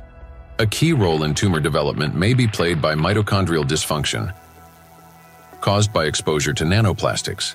This happens through the accumulation of mutations in mitochondrial DNA and the disruption of normal cell death mechanisms, which together reduce the body's ability to eliminate damaged cells and increase the likelihood of these cells transforming into tumor cells. So these tumor cells are very aggressive, and normally they don't take anything up which they cannot use. So, I mean, what could happen? I mean, this is hypothetically that they can produce some energy out of these plastics, or somehow some pathways are activated which are helping the cells to to move faster. That could be. So we need to investigate that. So it's a very important question, and we are basically on that to find out what happens mechanistically in those cells, that they can use plastics to facilitate their migratory potential. Nanoplastics increase levels of reactive oxygen species in organ cells and tissues, causing oxidative stress that accelerates the growth of cancer cells, helps them spread to other tissues, stimulates formation of new blood vessels, enhances inflammation, and weakens the immune system. Moreover, the high level of oxidative stress caused by electrostatically charged nanoplastics promotes the survival of tumor cells and reduces their sensitivity to therapy, making malignant cells more aggressive. Anything that damages the normal cell DNA that is responsible for the growth and division of cells, that damage can contribute to that cell becoming malignant, growing and dividing and spreading uncontrollably. That's what cancer is. And that is certainly a concern about the effect of nanoplastics. And then above and beyond that, because nanoplastics affect so much of the cell's function, the oxygenation, the ability of a cell to function, above and beyond that, I'm concerned as a doctor that treats cancer that nanoplastics may be reducing the effectiveness of our cancer treatments. I'm a physician that treats cancer with radiation therapy, so I am concerned about nanoparticles adversely affecting the use of radiation therapy to control cancer. And there's actually been some preclinical research on this that does suggest that the nanoparticles, and certainly contributed to by the typical negative charge that they have, in addition to adversely affecting cells, can actually reduce the effectiveness of radiation therapy. There's certainly a significant theoretical reason to believe that the nanoparticles may reduce the effectiveness of cancer treatments, not only my modality of radiation therapy, but certainly I have the same concern about it reducing the effectiveness of chemotherapy or other systemic treatments or immunotherapy. Research by the Medical University of Vienna has shown that micro and nanoplastic particles remain inside cells far longer than previously believed, as they are passed on to newly formed cells during division. In addition, there are also early indications that these plastic particles may play a role in tumor metastasis. So that's one of the problems, that the tumor grows very quickly and then also disseminates. And what we observed is that these particles are kept by the cells even after cell division, and then they are helping the cells to migrate quicker, so they can move quicker. And that's a property which we also observe in tumor cells when they are in the body, so that they can move to other places and even metastasize. And so we have to assume that also in the body, that these tumor cells can basically use those plastics to proliferate and move around in the body. When I came to this plastic topic, I thought myself, that this is, we introduce here material which is potentially toxic, potentially accumulating over the years, over the decades of the centuries, so maybe for a very long time, affecting our health, but also the evolution. I not only mean the cancer evolution of how cancers originate, but even the evolution of new species and the evolution of the whole ecosystems. Nanoplastics affect every system in the human body. They act as a trigger, setting off a cascade of processes that lead to serious illnesses, all because of their electrical charge. Today, we know that nanoplastics play a significant role in the development of conditions that have become the leading causes of death worldwide. It may seem that the humanity has already faced its greatest threats: antibiotic resistance, autoimmune and neurodegenerative diseases, and cancer. Yet, there is something even more frightening than disease itself. Imagine living an ordinary life, feeling healthy, full of energy, going to gym, delivering a presentation, meeting friends. But then, a moment later, one suddenly dies. The body stops functioning as if someone has switched the lights off. Is there a link between MNPs and sudden death syndrome? Sudden adult death syndrome remains one of the most troubling and unexplained medical mysteries. A person may show no signs of illness, yet their life ends abruptly, leaving doctors and loved ones without an answer to the question, why? According to the World Health Organization, sudden arrhythmic death claims about 5 million lives worldwide every year. In Europe and the US, it accounts for up to 20% of adult deaths from cardiovascular disease. Traditionally, the main causes have been hidden heart conditions, coronary artery disease, arrhythmia, cardiomyopathy. But in recent years, researchers' attention has increasingly been drawn to a new risk factor: exposure to micro and nanoplastics. In order to understand how nanoplastics can trigger processes that can lead to sudden death, let's recall what they can do. As we know, the most destructive property of nanoplastic is the electrostatic charge on its surface, which allows these particles to interfere with the transmission of electrical impulses between cells and distort the signals that coordinate the function of organs and the body as a whole. And because this same electrostatic charge can also disrupt mitochondrial function in every cell, leading to energy deficiency, inflammation, and ultimately cell death, the greatest danger arises in the most energy-consuming organs, the brain and the heart, where such disruptions can trigger sudden death syndrome. Our brain controls breathing and heart function through precise electrical impulses. If nanoplastic blocks or distorts these signals, the heart can cease to beat or breathing can stop. And this breakdown is not sudden. It results from a gradual accumulation of disruptions. That is, the signals from the brain's cardiovascular center become increasingly distorted and unstable, step by step, impairing the transmission of electrical impulses within the heart muscle. While this initially appears as arrhythmias, the heart beating too fast, too slowly, or irregularly, these malfunctions worsens and eventually reach a critical threshold, at which point the rhythm collapses and the heart stops. To those nearby, it may seem instantaneous, but in reality, the failure has been long developing over time. A similar process affects breathing. Signals from the brain's respiratory center, under the influence of nanoplastics' electrostatic charge, become progressively more erratic. After the critical threshold is crossed and the brain's commands can no longer get through, breathing stops entirely. In other words, sudden death is the final outcome of a gradual dysregulation of the heart and breathing, a process that silently progresses until it crosses a point of no return.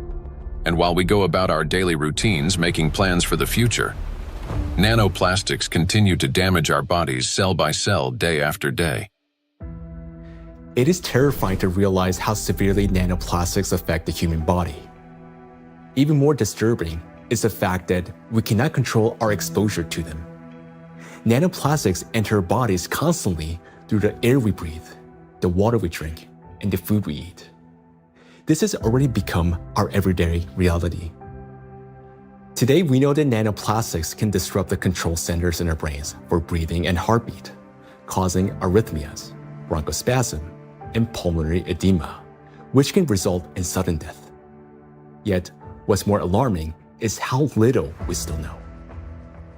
Research on nanoplastics has only just begun, and we're only starting to grasp the true scale of this threat.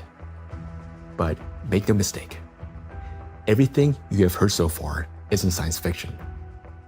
These are actual biological mechanisms triggered by electrostatically charged nanoplastics. They attack every system of our body, contributing to chronic illnesses and even causing a sudden death. But their impact reaches beyond the current generation. These nanoplastics are already affecting our children and even our ability to bring new life into the world.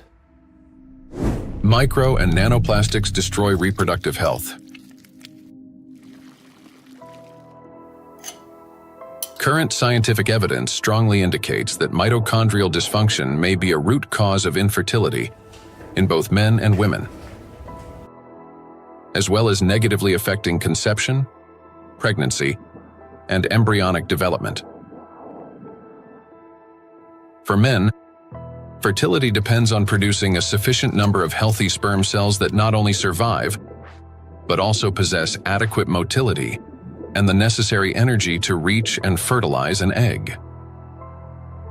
That energy comes from mitochondria, which provides the ATP required for sperm movement. When mitochondrial function, however, is damaged or becomes unstable, sperm motility decreases, and even shape and structure of sperm cells can be altered, directly reducing the ability to conceive. From 1973 to 2018, the global sperm count in men declined by more than 60%. We have maybe here two important points if it comes to fertility, because it's not, it's the additives definitely, and we know that for quite some time that additives have endocrine disrupting or may have endocrine disrupting properties, and that can influence the fertility, but also they can be part of the particles themselves, because the particles, you know, in many ways can have already added these endocrine disruptors, or they can also have them as the corona, so they can integrate them into the surface of the particles and then enter the body via the particles as a Trojan horse, basically. So you can have both ways. In studies conducted by Chinese scientists, microplastic was found in every semen sample. Its impact on sperm cells is both rapid and destructive. Within just 30 minutes of exposure, mitochondrial function is disrupted and DNA damage begins. This reduces sperm viability and makes conception nearly impossible. Animal studies have shown that micro and nanoplastics can accumulate in the testes, cause testosterone deficiency, and impair spermatogenesis. Micro and nanoplastics disrupt erectile function.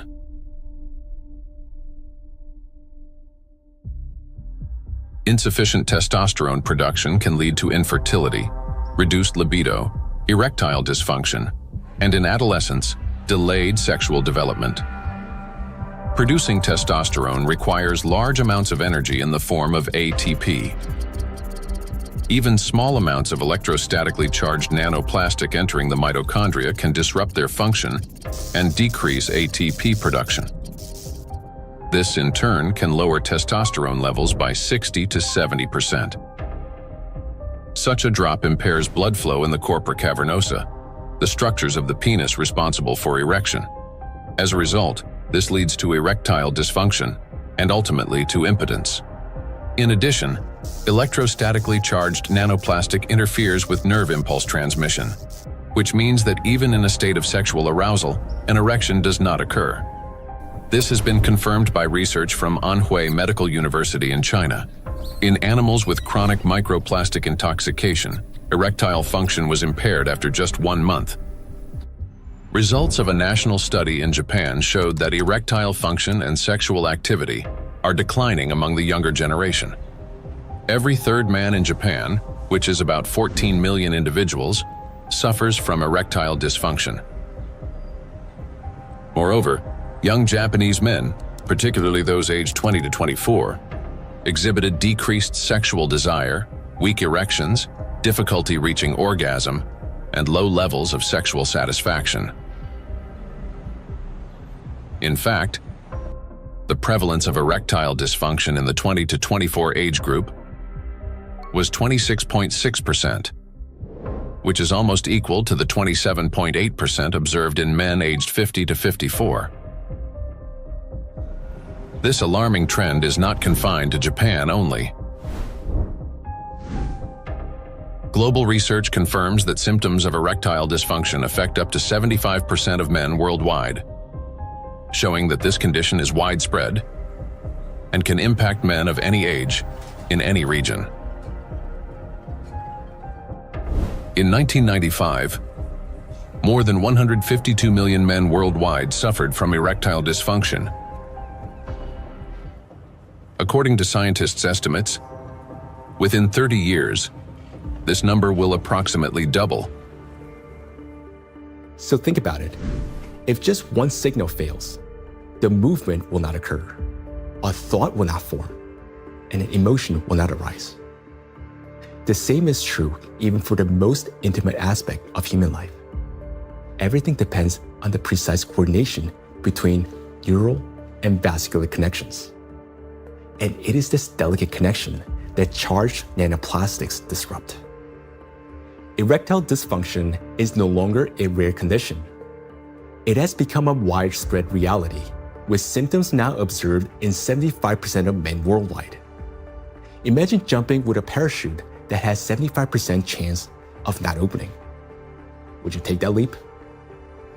That's how most of men feel today. The situation with female fertility is no less alarming. A 2025 study revealed the presence of microplastic particles in the follicular fluid of ovaries in 14 out of 18 women, with an average of more than 2,000 particles per milliliter. These data indicate that micro and nanoplastic particles can cross the blood follicle barrier. After entering the ovaries, micro and nanoplastic particles affect the egg cell and disrupt key mechanisms essential to the health of the female reproductive system. One of the most critical of these mechanisms is mitochondrial function. Each egg cell contains between 100,000 and 600,000 mitochondria, and the energy they produce is vital at every stage, from egg cell formation and maturation to fertilization, and the subsequent growth and development of embryonic tissues.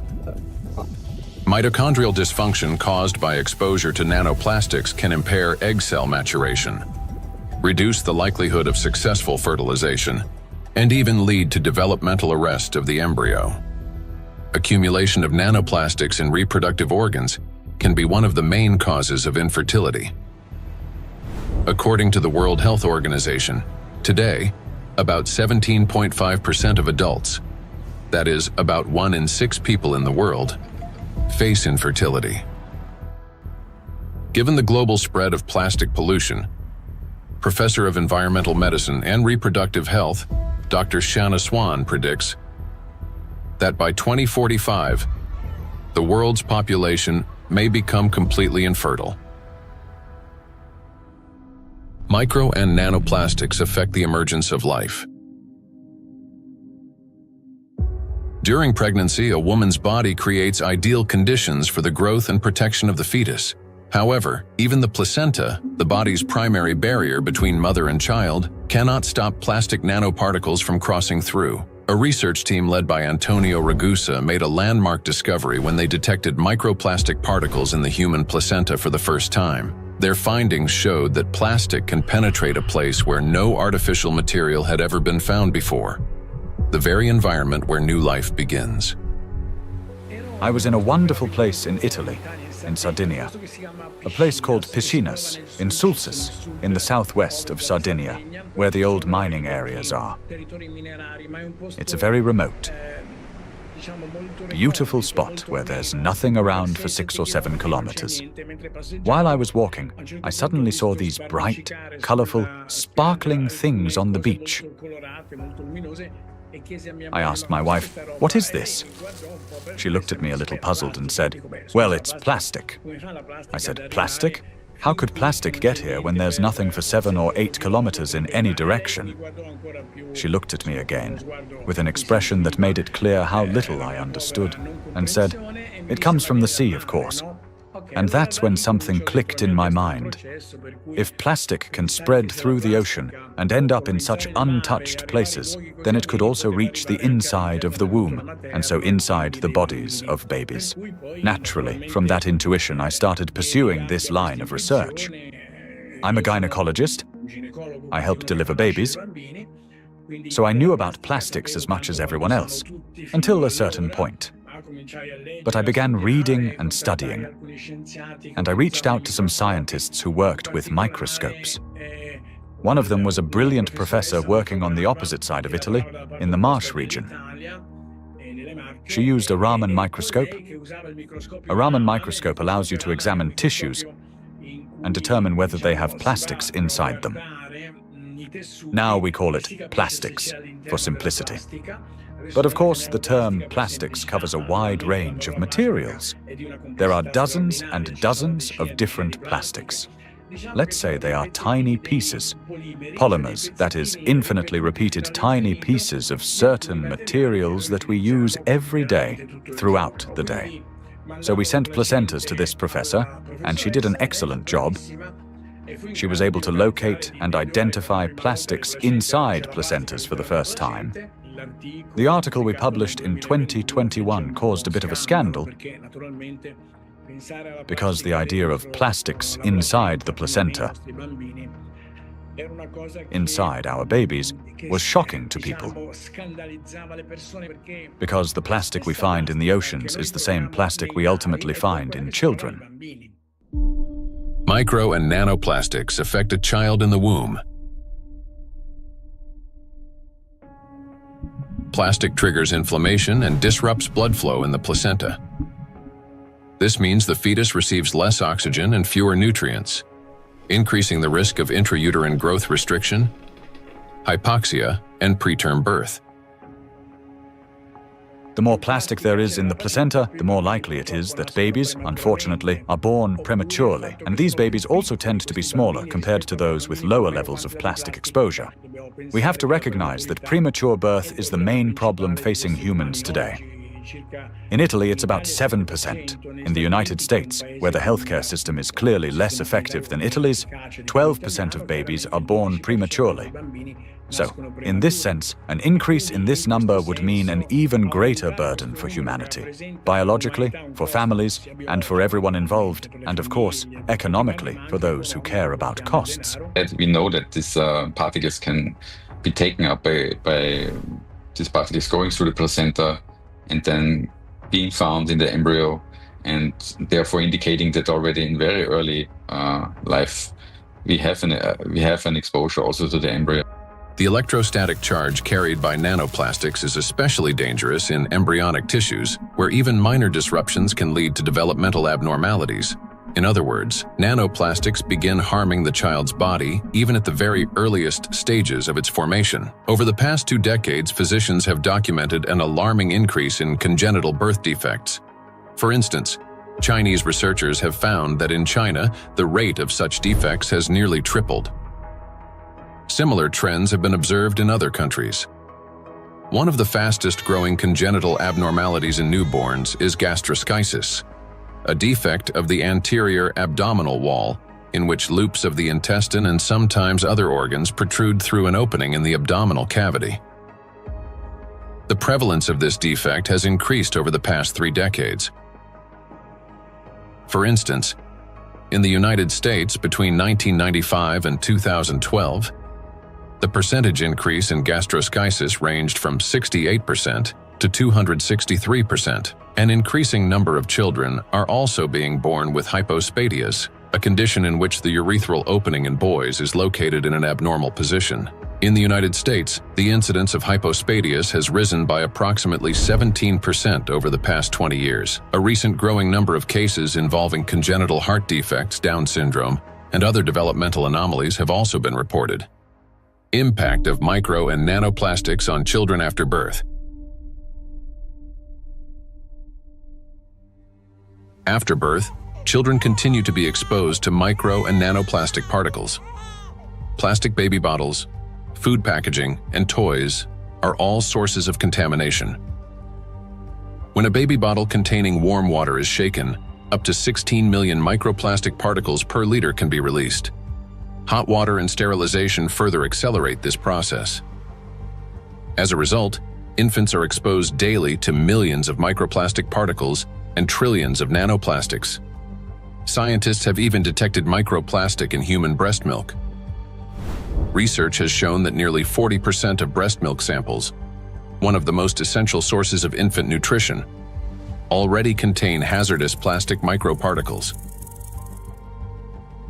Due to their higher metabolic rate and breathing frequency, children take in more air, water, and food per unit of body weight than adults.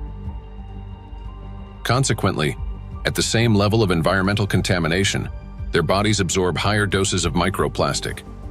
Moreover, the protective barriers in a child's body are not yet fully developed.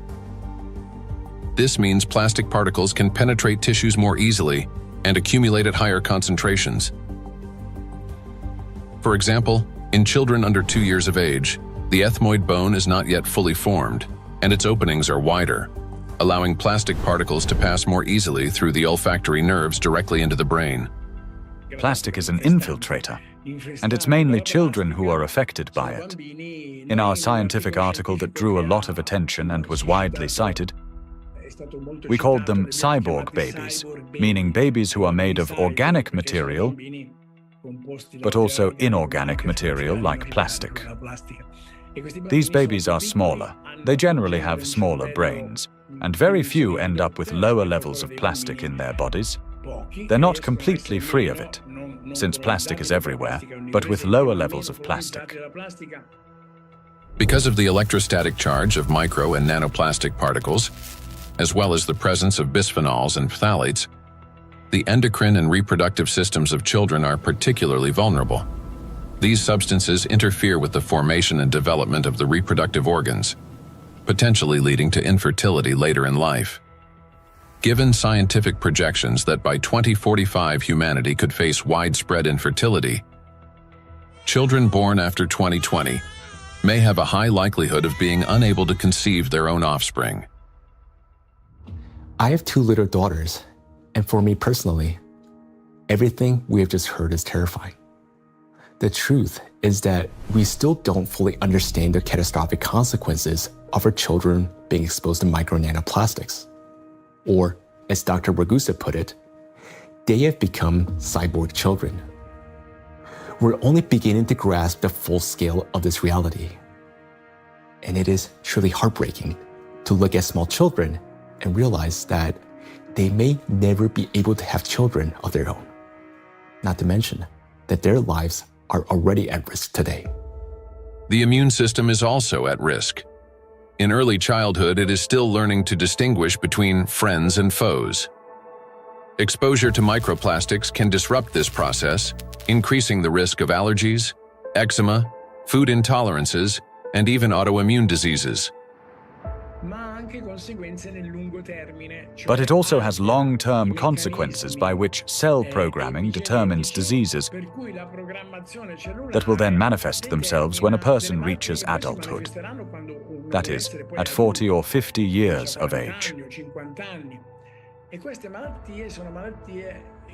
And these are diseases that are currently overwhelming, if not outright damaging, our world. They're the so-called non-communicable diseases: obesity, hypertension, diabetes, and metabolic syndrome. A child's brain is especially vulnerable in the first years of life, a critical period of rapid nervous system development when neurons are formed and complex neural connections are established. However, electrostatically charged nanoplastic can interfere with these delicate processes by inducing inflammation, damaging immature nerve cells, and impeding their development. As a result, memory, attention, and learning abilities may be impaired, and emotional instability can arise. Over time, this may manifest as anxiety, learning difficulties, and episodes of aggression. In addition, studies indicate a potential link between exposure to micro and nanoplastic and the development of autism spectrum disorders. Given the breadth of damage that electrostatically charged micro and nanoplastics can inflict on the human body, the scientific community may need to examine their possible role in the rapid rise of autism more closely. For me as a father, it is heartbreaking to realize how truly defenseless our children are. Micro and nanoplastics start affecting them from the very moment of conception, persist throughout fetal development, and continue their impact after birth. Unfortunately, the illnesses that we have already discussed are not the only conditions that micro and nanoplastics can trigger in children. According to statistics, Sudden infant death syndrome is among the leading causes of mortality in infants under 1 year old. This is when a seemingly healthy baby dies unexpectedly, and the cause remains unknown even after all examinations. The number of such tragedies is rising rapidly. In the United States, for example, the number of sudden infant deaths has increased by 12% between 2020 and 2022. It is unbearably tragic when there's no way to protect a child. Micro and nanoplastics and sudden infant death syndrome. Since nanoplastics can cause chronic inflammation in any tissue they penetrate, they can disrupt the formation of neural connections even before birth, including in the regions of the fetal brain that control breathing and heart function. After birth, the damaging influence of electrostatically charged nanoplastics continues. An infant's nervous system is still developing and remains highly unstable. Therefore, even minor disturbances in signal transmission can lead to respiratory or cardiac arrest. These very functions are often impaired in infants who die from sudden infant death syndrome.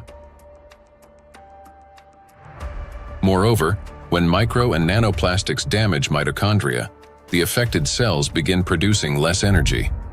To compensate for this deficit, they increase the number of copies of mitochondrial DNA and expand their population of mitochondria.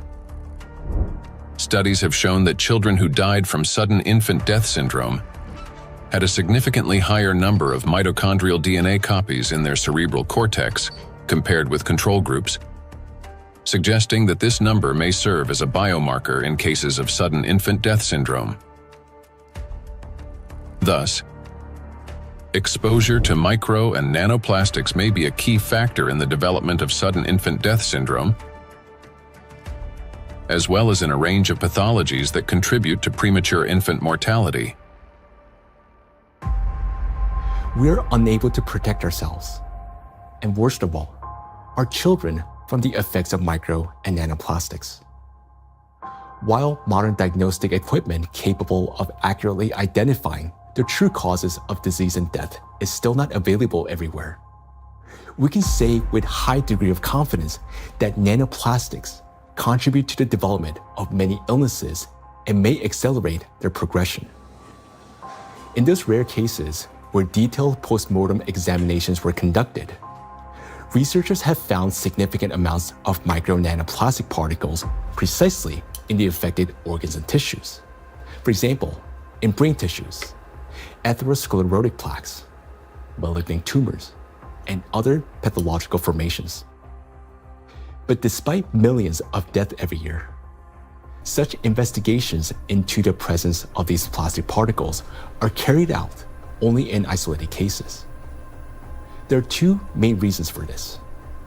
First, many laboratories simply lack the equipment required to reliably detect micro and nanoplastics. Second, doctors and researchers, they rarely consider the possibility that these particles could potentially influence the development or outcome of the disease. Consequently, medical reports continue to list familiar diagnoses, although behind them may lie an overlooked factor: the impact of micro and nanoplastics on the human body. I understand that hearing this part of our investigation may have been very difficult. It was for me as well, believe me. But the impact of micro nanoplastics on all of us is not something we can continue to ignore. This is a crisis already underway, one that remained unnoticed for so long because the threat has been working silently within. Every day, and I'm not talking about every year or every month, but every single day, the amount of micro and nanoplastics around us continues to increase. Large plastic waste constantly breaks down into smaller particles, and these particles eventually enter our bodies through the food we eat, the water we drink, and the air we breathe. This means that with every meal, every sip of water, and every breath, huge quantities of nanoplastics enter our bodies and begin their destructive work. Their harmful effects on our cells grow in direct proportion to their concentration. And this is a scientific fact. What's even more alarming is that today, there is already so much micro nanoplastics accumulated in the ocean that it will be enough to destroy the entire biosphere, including humans, at least 3 times over.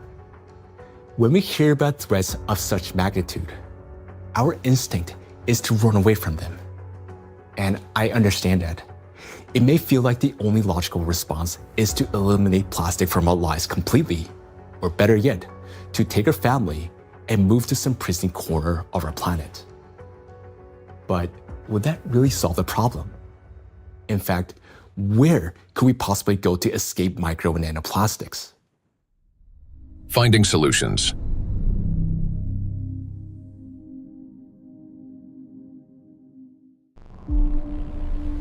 Exclusion zones. One of the essential things is the environment we live in, and plastic is one of the most important factors shaping it. Micro and nanoplastics have now infiltrated every corner of the planet, yet their distribution is far from uniform. Some regions accumulate especially high concentrations of plastic particles, and nowhere is this more pronounced than in the oceans. Each year, roughly 11 million tons of plastic waste enter the ocean. The equivalent of an Eiffel Tower made entirely of plastic plunging into the sea every 8 hours, or about 1,100 such towers annually. Initially, these towers consist of bottles, bags, fishing nets, and other plastic garbage. Over time, under the influence of sunlight, waves, and weathering, they fragment into billions of invisible killers, micro and nanoplastic particles. According to research, about 95% of small debris less than 5 millimeters in size is composed of plastics. The surface of the world's oceans is already covered with more than 350 trillion particles of microplastics, and the number continues to grow rapidly. However, the ocean depths hold countless trillions more, forming an invisible yet enormous area of contamination. And yet, that's not all. The sea breeze has become toxic. When waves break at the ocean surface, they generate countless bubbles. As these bubbles burst, they release not only salt crystals into the air, but also microscopic plastic particles. Carried by the wind, micro and nanoplastics scatter across the planet. The stronger the wind and the higher the sea foam, especially during storms, the more particles lifted into the atmosphere. Though invisible to the naked eye, the air around us is literally saturated with them. Each year, approximately 136,000 tons of microplastics are carried from the ocean to land by sea breeze. That is more than 370 tons every single day. In the atmosphere, plastics are transported thousands of kilometers by air currents. They settle in dew and fall to the ground with snow and rain. The coasts and coastal regions are the first to bear the impact.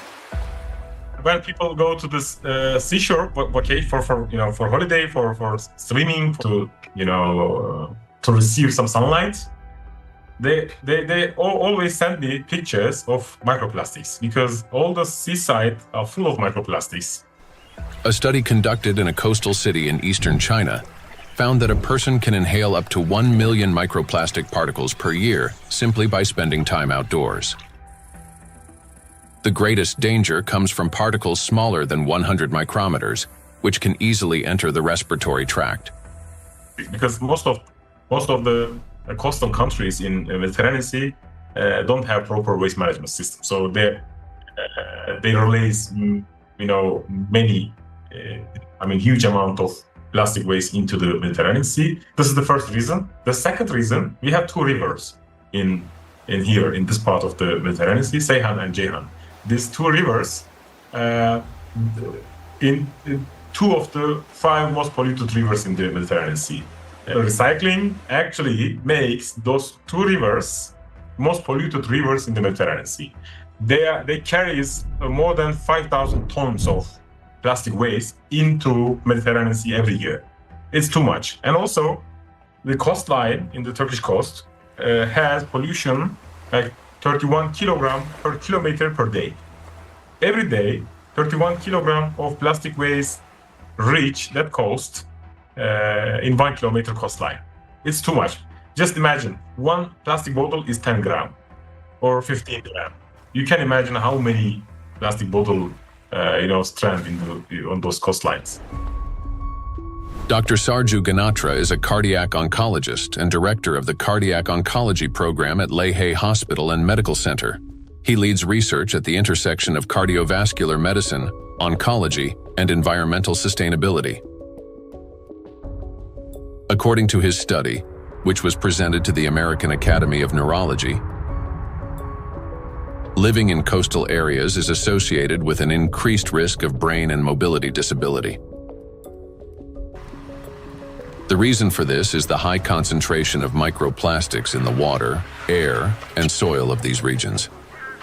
It's alarming, truly, that what we are seeing, that people living close to the coastal water with high amount of microplastic concentration in the seawater, they have higher prevalence, higher rates of various cardiovascular disease, stroke, diabetes, and other metabolic conditions, as well as cognitive mobility and self-caring disabilities and abilities to live independently essentially are less in that population.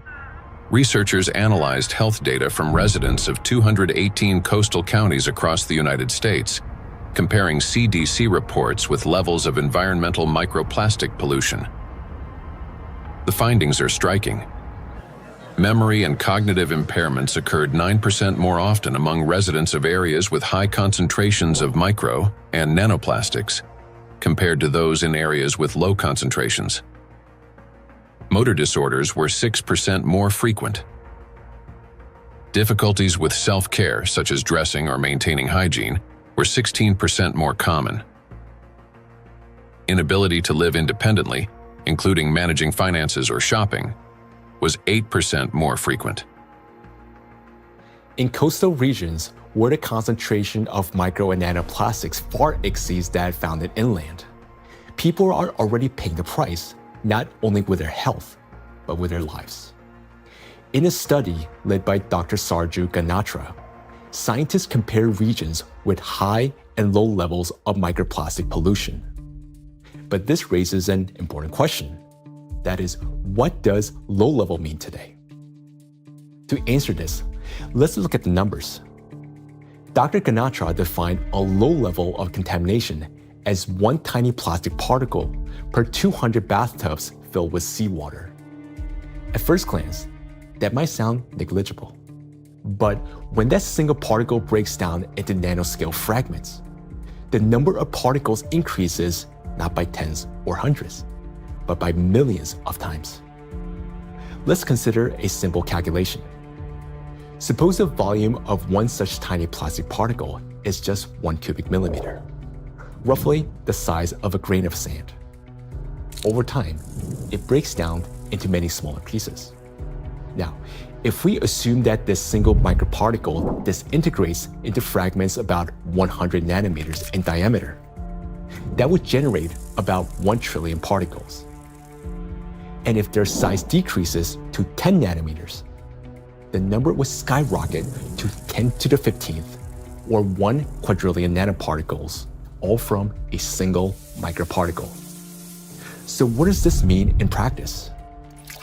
It means that even one glass of such clean water, which hardly exists anymore, would potentially contain about 5 million nanoplastic particles. And for the human body, after drinking just one glass, at least 5 million cells will be put at risk. So can this so-called low level of contamination truly be considered safe? Each of those 5 million particles entering a body can trigger inflammation, cause hypoxia, and disrupt communication between neurons. Note that these effects aren't always immediately noticeable. A mild headache, occasional fatigue, anxiety, or difficulty concentrating. All these may be early warning signs of cognitive decline, neurodegenerative diseases, disability, and ultimately, death. These symptoms are particularly evident among people who live or spend significant time near the coastal regions. And the decline in their health is an early warning sign. a reflection of a much larger crisis unfolding across the world. Do you remember Professor Gundogan saying that the coastal countries of the Mediterranean don't have an adequate waste management system? Well, according to research, the concentration of microplastics in this region is about 4 times greater than North Pacific Ocean, where, by the way, the Great Pacific Garbage Patch is located. And in addition to 5 already known invisible garbage patches, researchers have identified a 6th garbage patch hidden in the Mediterranean Sea. It's called invisible because it consists mostly of microplastics.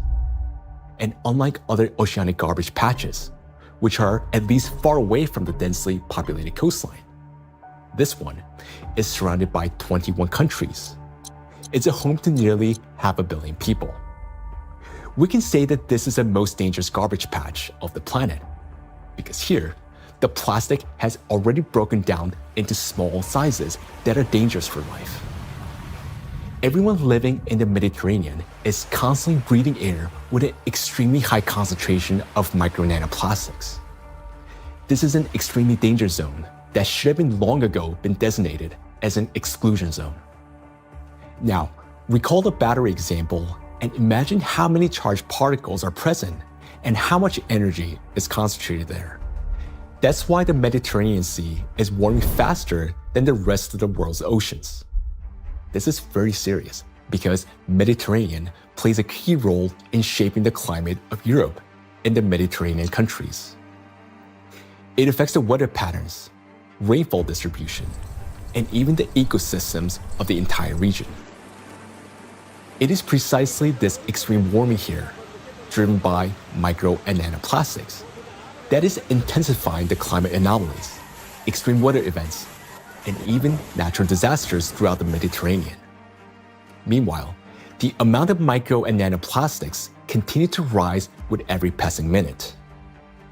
And what worries me personally is that people do not know this and continue traveling to these regions, often with their children, thinking that they're going there to rest and recharge, when in reality, they're entering a zone of extreme danger.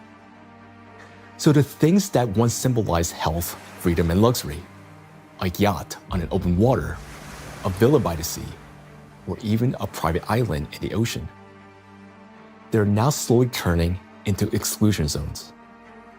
For now, this problem is mainly recognized by scientists, but it will soon become impossible for the public to ignore. And when that moment comes, mass migration from coastal regions will be inevitable. Thus, if we fail to find a solution, the economic losses will be enormous, as the tourism industry will collapse and luxury resorts on the coast will be deserted. Yet, the threat doesn't end there, because the tiny plastics are constantly spreading by the atmospheric circulation and contaminating everything in its path. Borders just for human, not for particles. So all these small microplastics can travel long distances. We have done experiments on the samples in Siberia, on samples in the north and south and polar regions, and we found in many of those we found nanoplastics. So most of the areas that are considered pristine are at least episodically polluted by nanoplastics via air. We measure around 20 nanograms per cubic meter of air on average.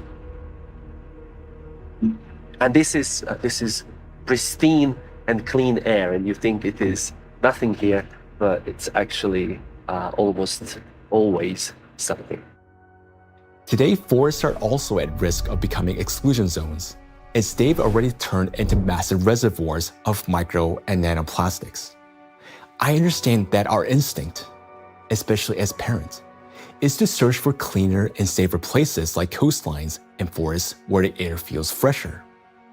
But the paradox is that these very places have already become some of the most dangerous environments for human life. Let me give you an example. In a large city, an adult may inhale up to 106,000 microplastic particles during a 2-hour walk. Yet, in areas near the bodies of water, that number far exceeds that, and those 2 hours may be enough to trigger a cascade of diseases, whereas for some individual, a fatal outcome. It is important to understand that when a single micro or nanoplastic particles enters a cell, it destroys more than just that one cell. After the cell dies, the plastic particle is not eliminated from the body. It continues to move throughout the body, damaging other cells and triggering a chain reaction of destruction. This process is endless because plastics, as we know, can recharge and retain electric charge.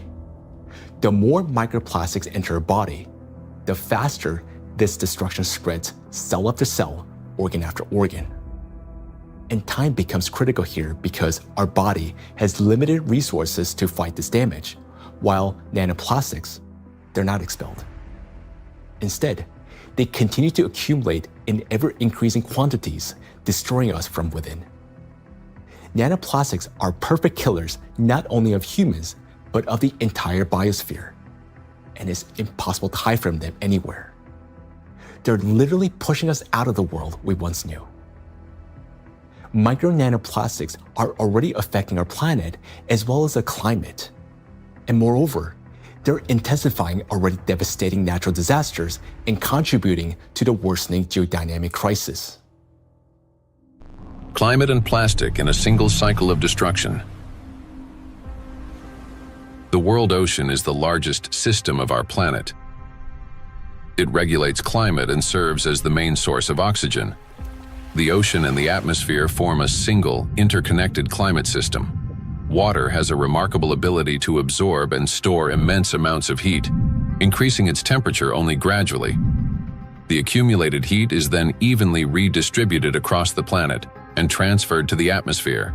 This property of the ocean to efficiently dissipate heat from the Earth's interior protects the planet from extreme temperature swings and helps stabilize the climate. But massive contamination of the oceans with micro and nanoplastics is disrupting this finely tuned mechanism. Electrostatically charged plastic particles bind water molecules, forming hydrate shells around themselves. This alters the physical and chemical properties of ocean waters. This has already reduced its thermal conductivity and created pockets of overheated zones where heat can no longer dissipate. Consequently, overall ocean warming is accelerating. This topic is explored in greater detail in the documentary Anthropogenic Factor in the Ocean's Demise. Excessive ocean heating, in turn, increases evaporation and disrupts atmospheric circulation. As a result, both the temperature and humidity of the atmosphere rise. Electrostatically charged nanoplastic particles act as condensation nuclei, causing moisture droplets to freeze at lower altitudes and at higher temperatures, 4 to 10 degrees Celsius. This accelerates cloud formation and contributes to abnormal weather events, large hail, extreme downpours, and disruptions of the hydrological cycle. Charged plastic particles are already influencing weather formation, affecting flight safety, cloud development, and even where and how the precipitation occurs. In other words, microplastic has already become a driver of climate instability. We know what particles doing in the air, they produce clouds. If we have a particle in the air, the water vapor sits on these particles and forming clouds.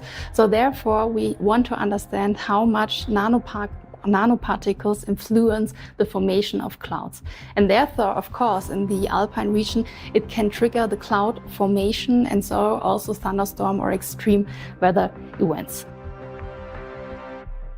When you have a big storm event, many micro and nanoplastics get released from the environment when they have been trapped in the soil, in the riverbeds, on their surfaces and things like that, and get mobilized in the air. So you then after storm you have even more pollution.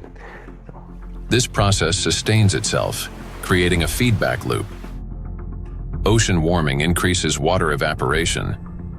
Even more nanoplastic rises into the air with the vapor, and even more energy accumulates in the atmosphere, further heating the ocean. According to data, every degree of warming increases air humidity by 7% and lightning frequency by at least 12%. Thus, more heat, more moisture, more plastic in the air, more lightning, and the cycle continues endlessly. Observed trends indicate that this energy buildup is accelerating exponentially. And with each passing year, climate anomalies are becoming more distinct and more destructive. We are seeing the hottest summer in Europe after having a record-breaking summer last year. Similarly, here in the northeast of US, we are seeing record-breaking temperature. Every year for last 2-3 years, we are saying, oh, this is the hottest day. And then the next year comes and there is a new hottest day. The nighttime temperature in Southeast Asia is not dipping at all in many places and kind of trapping the heat. So our body is not getting even that relief at nighttime. There is increase in air pollution. There is increase in all sorts of chemical pollution. And so if you think about this holistically, it's a huge impact on the planetary health. And I think this is a time, this is a reminder that we are part of the planetary system. We belong to it. We are not separate from it. And until we think holistically, I think, we'll define one issue, we'll define one threshold, we'll continue to go after that, maybe even solve it scientifically. But until we think holistically and act holistically as a community, as a society, I think we are in trouble. We have reached a critical point where it's no longer possible to solve the climate crisis without simultaneously addressing the plastic pollution, and vice versa. The two are interconnected, each reinforcing the other. And as we continue to study this issue, the picture becomes even more alarming because we're now beginning to understand what is truly happening. I am. Both for myself and my family, but also for the future generations. There was a time where I thought that, the climate change is real, of course, but this is for future generations to be affected by, and I was still equally concerned. But in no time, and I would say in less than 5 to 10 years, we started from that mindset and time frame. Within 5 to 10 years, we started feeling it. Getting impacted by it in our day-to-day life. And so it's more concerning than ever before, and the timeline, which was predicted previously, has shortened exponentially. The impact we are seeing on a global climate, from ambient air to the thinning of the Arctic ice, and it's not linear model, right? I mean, the physics is gonna play out. The thinner the ice, it's gonna take much less amount of time to melt it, even the same volume, in a much shorter period of time. So I think these timelines are really concerning, and I am afraid, yes. Indeed, many signs indicate that our planet's energy balance has been disrupted, and natural processes are intensifying exponentially. Consequently, we may have less and less time to respond, and nanoplastics are playing a key role in this acceleration. In the past, excess heat from the Earth's interior was removed gradually, step by step, yet effectively.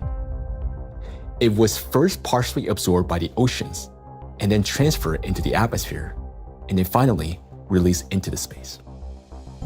This sequential process prevented excess energy from accumulating within the Earth's interior or the atmosphere, allowing the planet to cool and reduce the thermal load on the inner layers. But today, this natural mechanism has been disrupted. Nanoplastics no longer merely affect the climate, but they also exacerbate the geodynamic crisis and intensify natural disasters by obstructing the release of heat from our planet's interior. The role of micro nanoplastics in this process is described in detail in the report on the progression of climate catastrophes on Earth and their catastrophic consequences. So our entire planet is contaminated with micro and nanoplastics, and we have nowhere to escape to.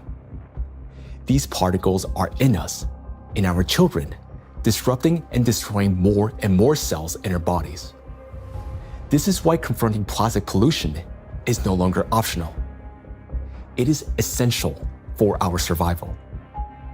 The first and most obvious step may appear to be eliminating the use of plastic and recycling the waste that has already accumulated. But we must ask ourselves, will that truly be enough? The illusion of addressing plastic pollution. Even if we were to stop plastic production today, even if the last plastic bottle we discard today, it's going to last there in our oceans for at least 400 plus years. And then the journey of micro nanoplastic begins. And so we have a poster in our cafeteria where we say that, you may not see your grandkids or great-great-great-grandkids, but I will, saying the plastic bottle. And I think that's true. If we look at the scale of plastic pollution in the oceans, it becomes clear that a complete cleanup can take millennia. Today, the world ocean contains about 200 million tons of plastic waste. Meanwhile, every year, around 20,000 tons are extracted. That's less than 1/100th of 1%, a negligible fraction compared to the existing volume. At this rate, fully cleaning the ocean would take about 10,000 years. And that's only if we stopped all plastic entering the ocean starting today. Plastics are entering the environment currently at a rate that far exceeds our capacity to remove it from the environment or to mediate the wastes. Let's assume humanity achieves a technological breakthrough, invests enormous resources, and increases cleanup efficiency 5-fold. Even then, the process would still take around 2,000 years. In reality, we cannot cope even with the current annual influx of pollution, let alone eliminate the consequences of what has been accumulating for decades. Not only are we unable to remove all the plastic that has built up in the biosphere, but attempting to do so could also endanger living organisms. There are some initiatives, they are trying to collect the waste, accumulate that garbage patches, that locations. They are also collecting nullstone, the organisms living just the 15 centimeter of the first layer of top ocean. So those organisms, using that, those artificial material as a, hunting ground, nesting ground, feeding ground, or, they are laying egg on those plastics. So when you remove all these plastics, you also remove all those organisms. So because removal itself also another problem. So once plastics get in the environment, there is no proper and harmless way of removing these plastics from those environments. Moreover, a significant portion of plastics has already broken down into micro and nanoparticles that now lie on the seabed, drift through the water column, have entered the bodies of marine organisms, and become part of the global cycle of matter. These particles cannot be captured with nets or collected manually. This means that simple mechanical removal of plastics from the environment, even under the most optimistic scenario, will not solve the problem. We are no longer dealing with debris that can simply be picked up, but with nanoparticles carrying an electrostatic charge. This nanomaterial has already become embedded in every living thing on the planet. And even if we succeeded in removing every plastic bottle and every wrapper from the ocean, one question would still remain.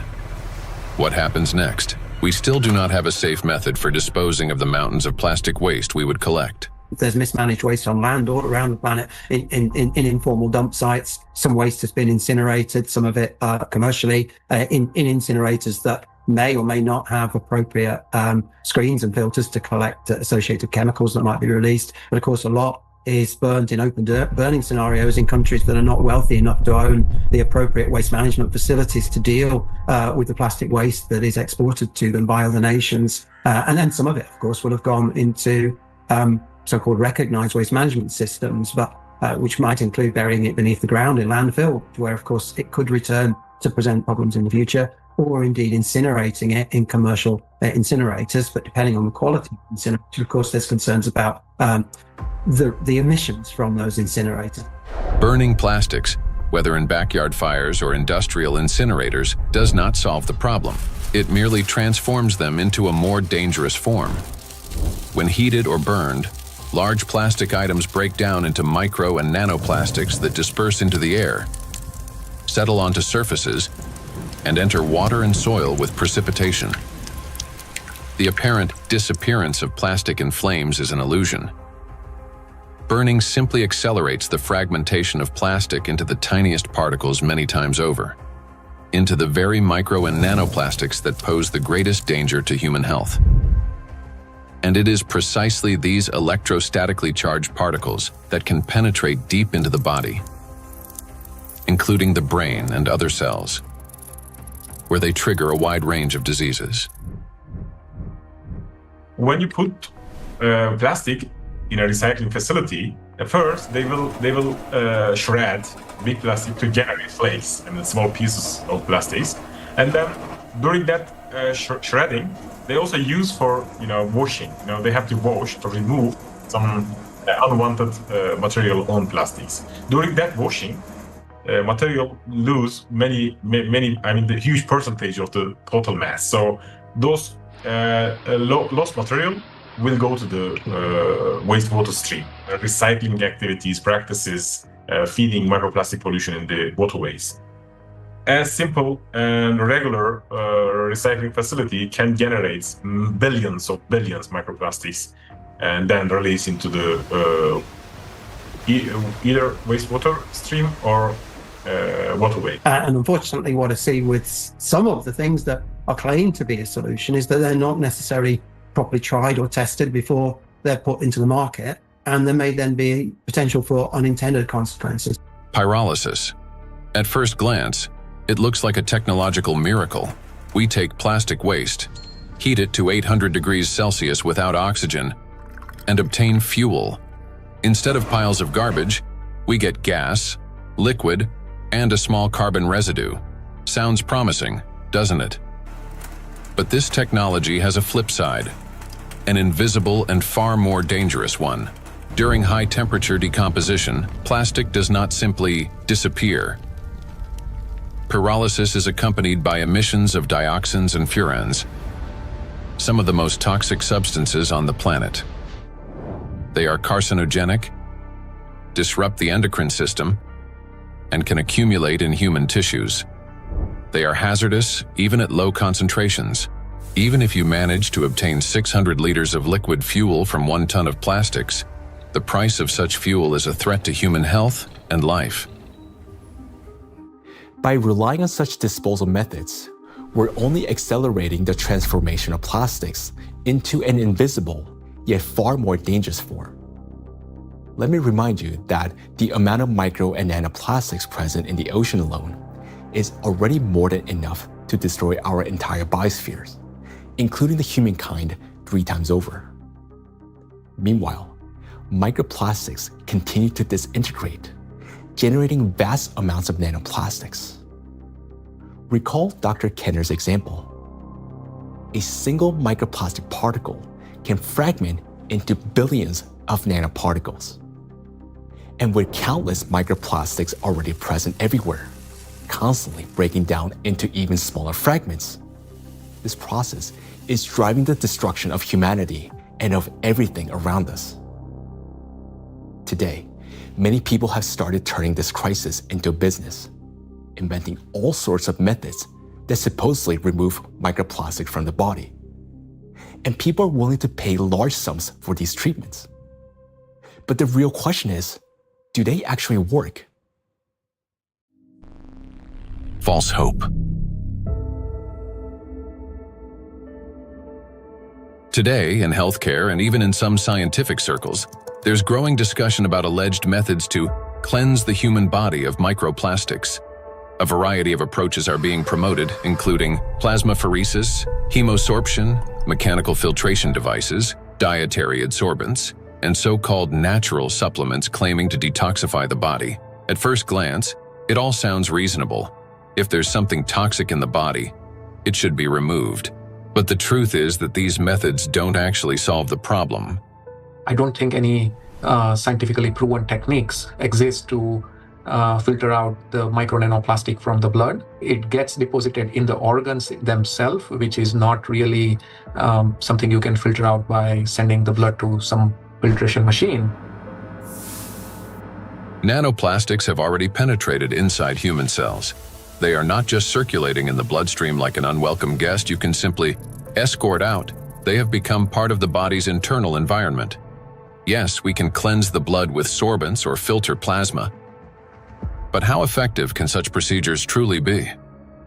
We started this plastic production and the usage of these materials, which have a lot of, positive effects. That we in the hospital, I just, when I look around in my, daily work environment, I guess that 80% of everything I touch in the hospital is of plastic, starting with my gloves. And probably 80-90% of the machine itself is made of the plastic. And that's a very important point for healthcare. What's more, the very solutions used for blood purification procedures also contain plastics. When you get sick, you are going to a hospital, you probably will go to the hospital for treatment, and then they will give you some solutions, some infusions, like they will put something inside your vein, and then they transfer some liquid from plastic package to your blood system. So those intravenous solutions has at least 62 microplastic particles per liter. So this is direct transfer exposure microplastic to human system, blood system. So we end up with a paradox. We are using plastics to try to eliminate the consequences of plastics. Such procedures may indeed reduce the overall toxic load, but they don't address the core issue. They don't extract plastic from cells, don't neutralize its electrostatic charge, don't restore disrupted signaling pathways, and don't protect the brain, immune system, or mitochondria. An individual has every right to try such methods. It is their personal choice, but it's important not to harbor illusions. Those procedures will not restore lost health. Moreover, plastic isn't just a material used for packaging and household goods. It is the backbone of modern industry, healthcare, transportation, electronics, construction, and even space technology. It's the second most common material on Earth after concrete, so it's extremely widespread. I think going forward, it's going to be really important that we retain the important uses of plastic, because plastics are not here the enemy. It's not a treaty about not producing plastics. It's a treaty about ending plastic pollution, not ending the production of plastics. And plastics have the potential to bring clear societal benefit. That is why the main goal today isn't to stop plastic production, but to find ways to reduce the impact of micro and nanoplastics on human health and the environment.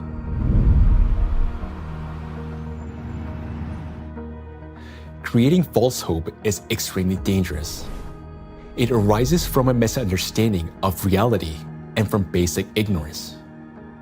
We must remember that the most dangerous plastic particles are those small enough to penetrate our cells. And once micro and nanoplastics enter our cells, they cannot be filtered out or removed. They become part of the body and slowly destroy us from within. The most serious problem is that we have no control over how much of this material enters us.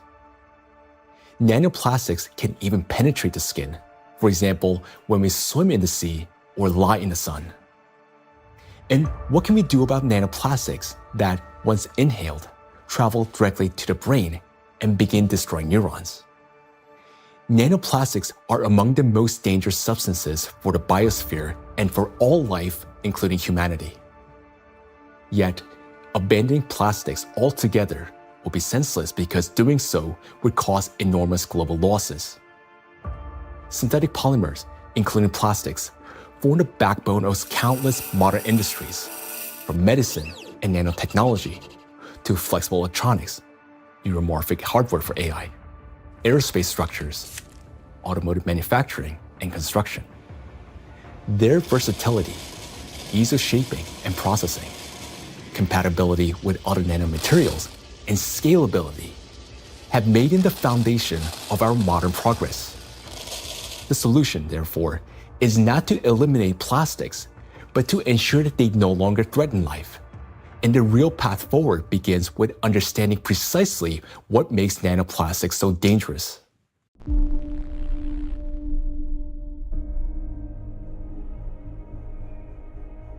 Now, we already know that electrostatic charge is the basis for their destructive power. It is this charge that allows plastic particles to cling to membranes, cross biological barriers, including the brain, bind to proteins, and interfere with genetic processes. The charge transforms plastic from something inert into a tiny, yet powerful destructive force within the biosphere and humankind. Understanding this, the scientific group of ALLATRA was the first to propose a strategic direction, that is, to deprive nanoplastics of their ability to accumulate and retain electric charge. Note that countless nanoparticles exist around us, yet most do not penetrate or destroy our cells. Only plastics do because of their electrolyte behavior.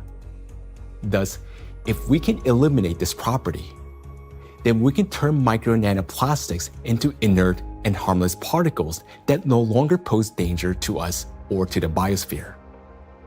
Now, how did the scientific group of ALLATRA come to understand this and become the first to propose a solution?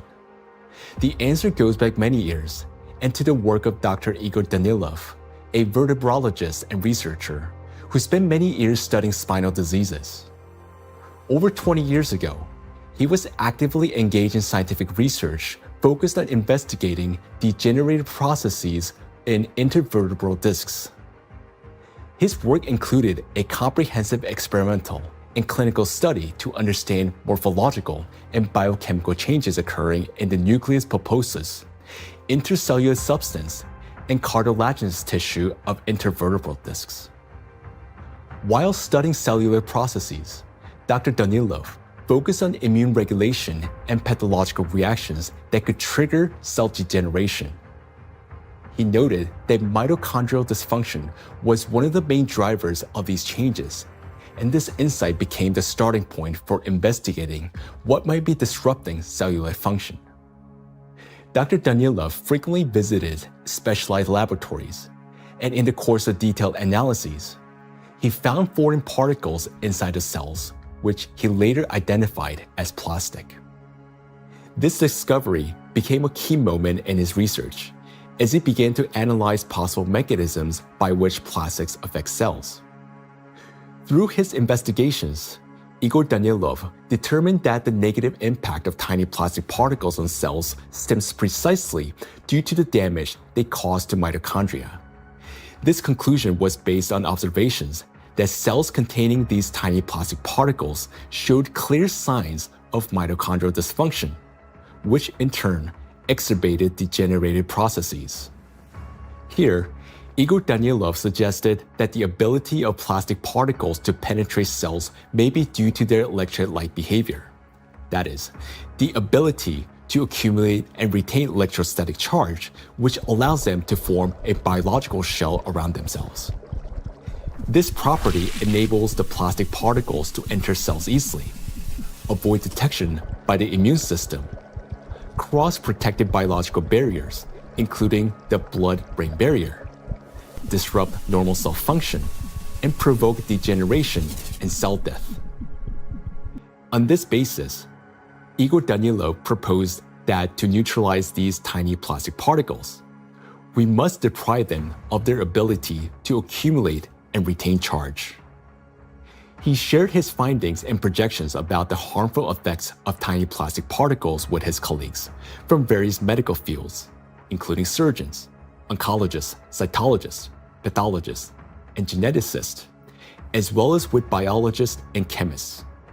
Soon after, these specialists confirmed his alarming observation that these plastic particles do accumulate in critical organs in the body, such as the brain, heart, intestines, endocrine and reproductive organs, where their presence can disrupt organ function and destroy our health. Igor Danilov's predictions were deeply concerning, especially in light of global trends, the rising production of plastics and the growing accumulation of plastic waste in oceans and ecosystems. Thus, more than 20 years ago, the scientific group of ALLATRA realized that micro and nanoplastics pose a serious threat not only to humans, but the entire biosphere. And each year, the number of these particles continues to grow, worsening the situation amid accelerating climate and geodynamic changes on the planet. The implications are far-reaching. If we can eliminate the charge from micro nanoplastics, we will not only eliminate their destructive impact on human health, but also remove the excess energy accumulating in the biosphere, the energy that currently fuels the geodynamic crisis and intensifies natural disasters. Thus, plastic would no longer act as a destabilizing factor, and many planetary threats could be mitigated at once if we can find a way to deprive nanoplastic of their ability to accumulate and retain charge. The question is, how can we achieve this? Well, let's be honest. This task is extremely difficult. It will not be enough to simply figure out how to neutralize the electrolyte behavior of these tiny plastics in a test tube. We must learn how to achieve this for every micro and nanoplastic particles already present in the biosphere, including those inside the human body, and do so without harming people or nature. Given the unprecedented scale of this challenge, solving it will require collaboration among experts across many disciplines: biophysics, nanotechnology, molecular toxicology, material science, and medicine. Plastic pollution is not a narrow environmental issue. It's a systemic global challenge that affects health, safety, natural resources, the stability of our civilization, and life itself. 20 years ago, the scientific group of ALLATRA already recognized the danger of micro and nanoplastics and identified the underlying principle of how they could be neutralized. But to this day, we haven't found a way to achieve it. That is why ALLATRA calls for unification of the world's scientific potential, a message that is unfortunately often misunderstood. Uniting scientists doesn't mean locking them all in one giant laboratory until they find a solution. Rather, it means fostering open international collaboration where experts from different fields freely share knowledge and work together toward a common goal. It's about aligning research methods, promoting open data exchange, developing compatible monitoring tools, and making coordinated policy decisions.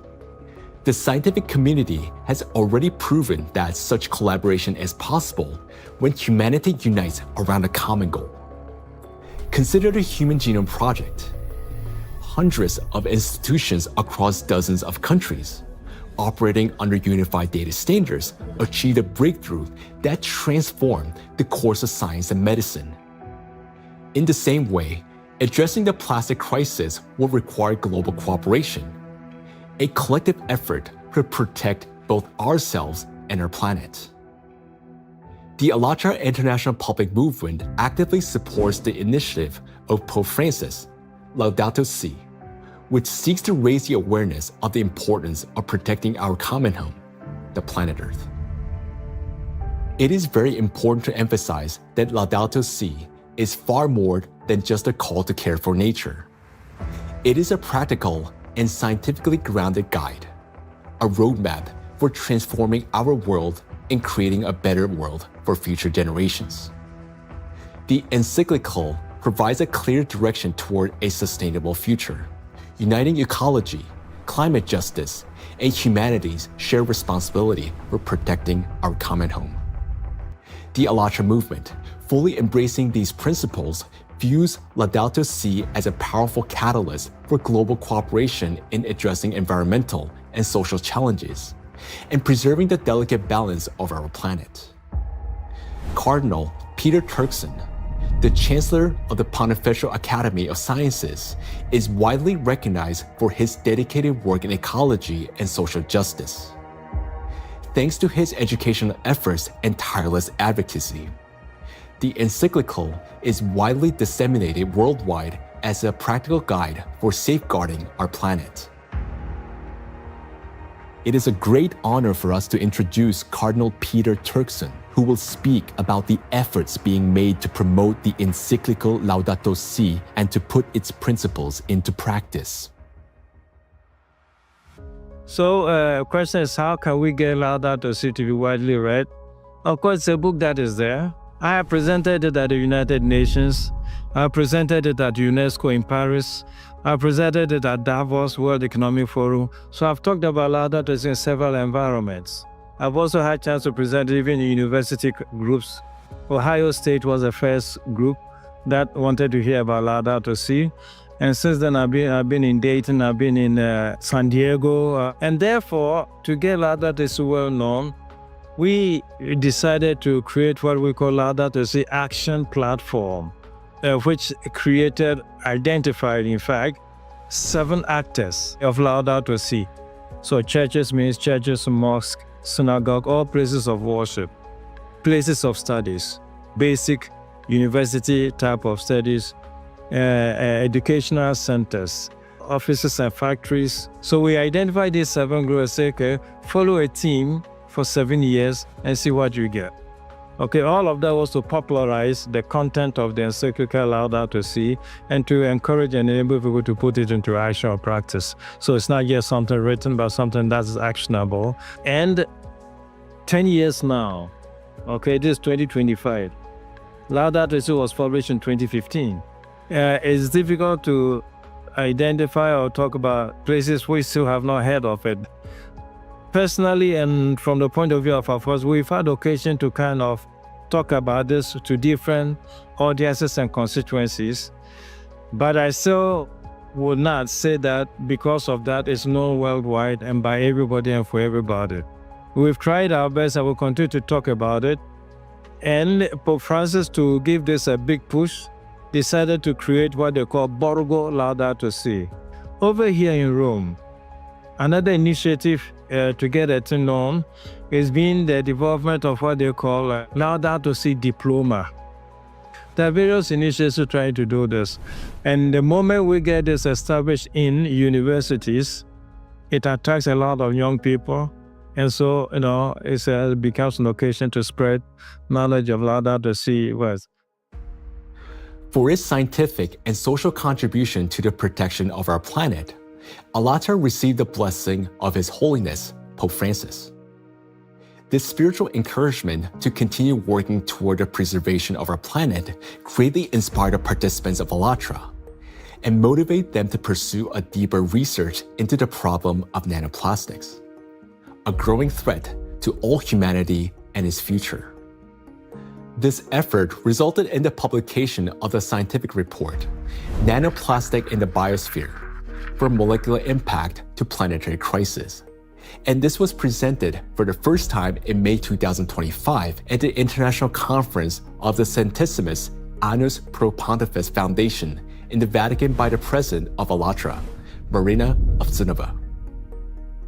This documentary is based in part on that scientific report.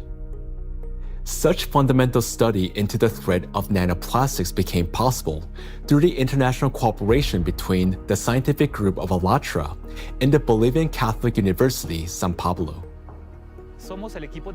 We are a research team from the Bolivian Catholic University, San Pablo in Cochabamba.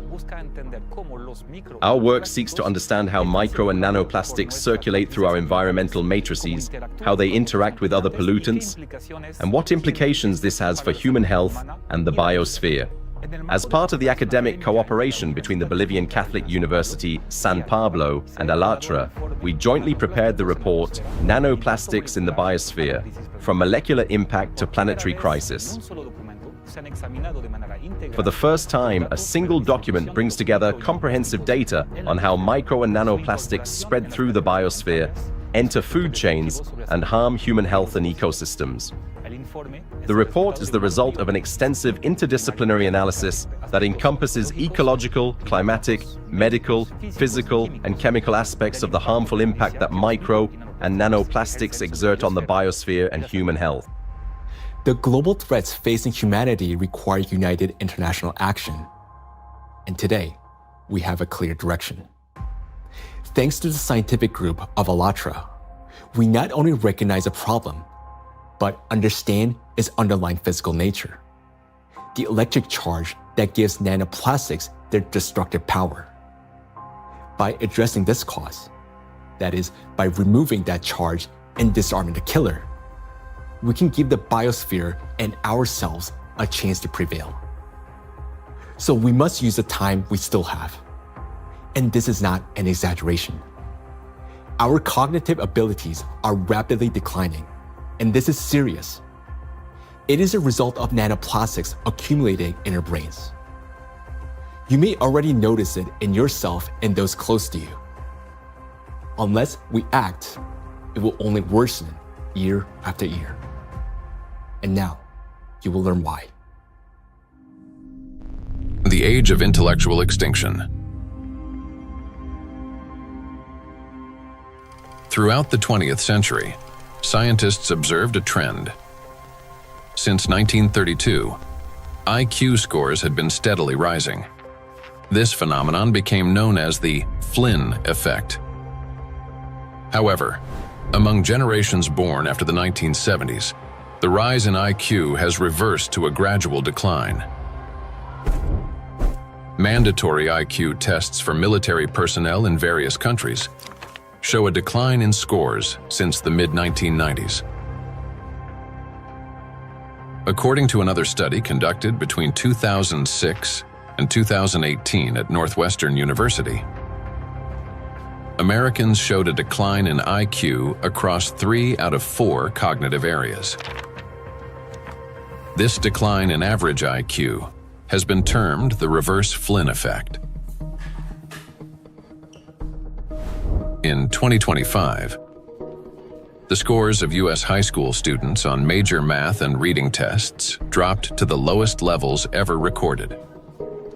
Their average math score was the worst since the current version of the test was introduced in 2005, while reading scores were the lowest since testing began in 1992. Similar trends have been observed in other countries. The steady decline in IQ continues to this day. Intelligence scores are no longer rising. They're slowly, but surely falling. But what lies behind this troubling trend? One important correlation stands out. The decline in average IQ coincides with the exponential rise in plastic production and pollution. Take a look at the graphs. The more plastic, and therefore the more micro and nanoplastics in the environment, the lower the IQ. This shows a clear link between increasing the amount of plastics and declining cognitive abilities. And that is deeply alarming. This isn't just a statistical correlation. As plastic production has skyrocketed, our daily exposure to micro and nanoplastics has risen with it. Charged plastic particles can easily pass through biological barriers, including the blood-brain barrier.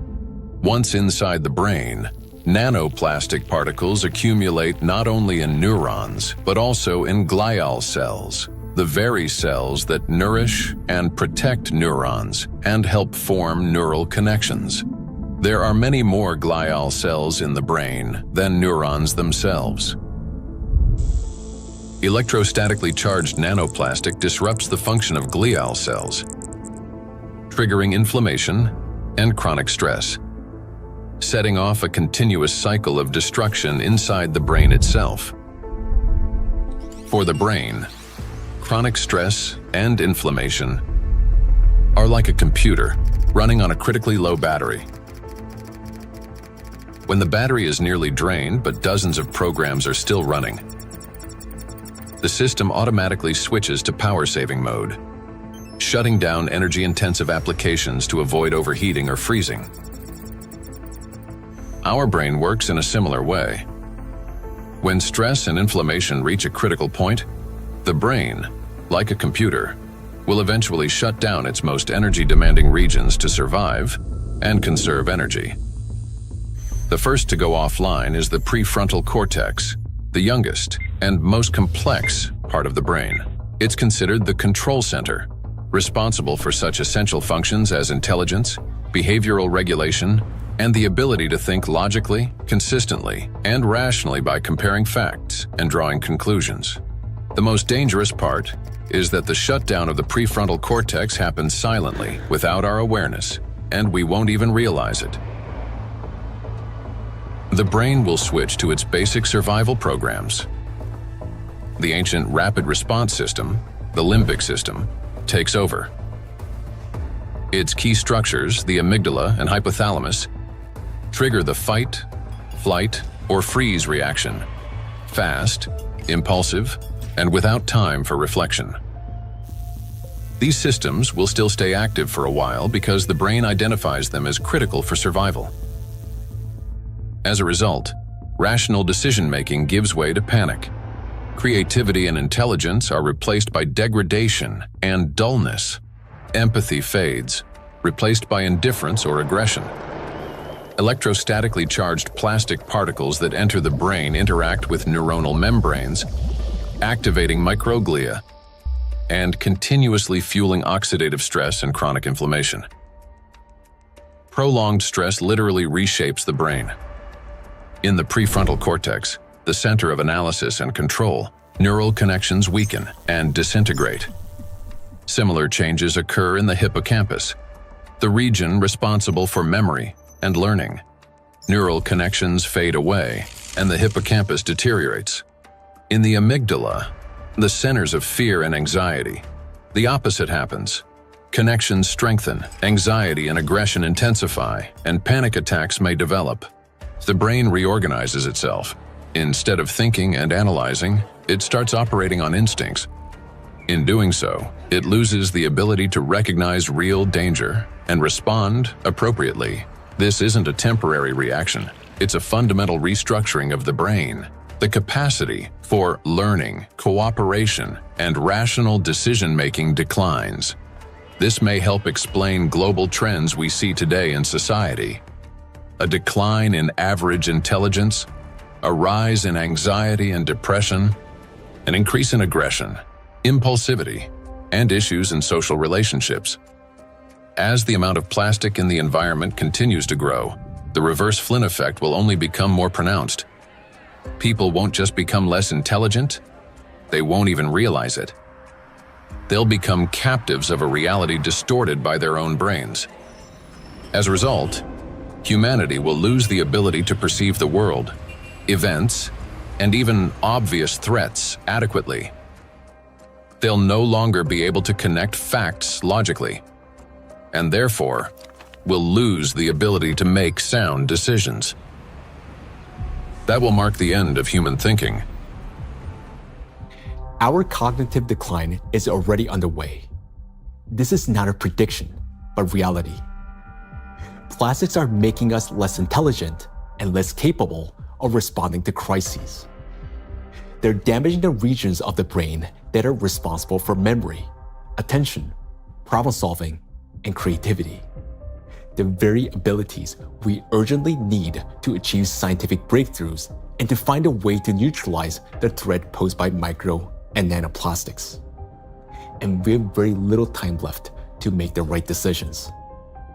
Yet, the loss of intelligence is not the worst that awaits us.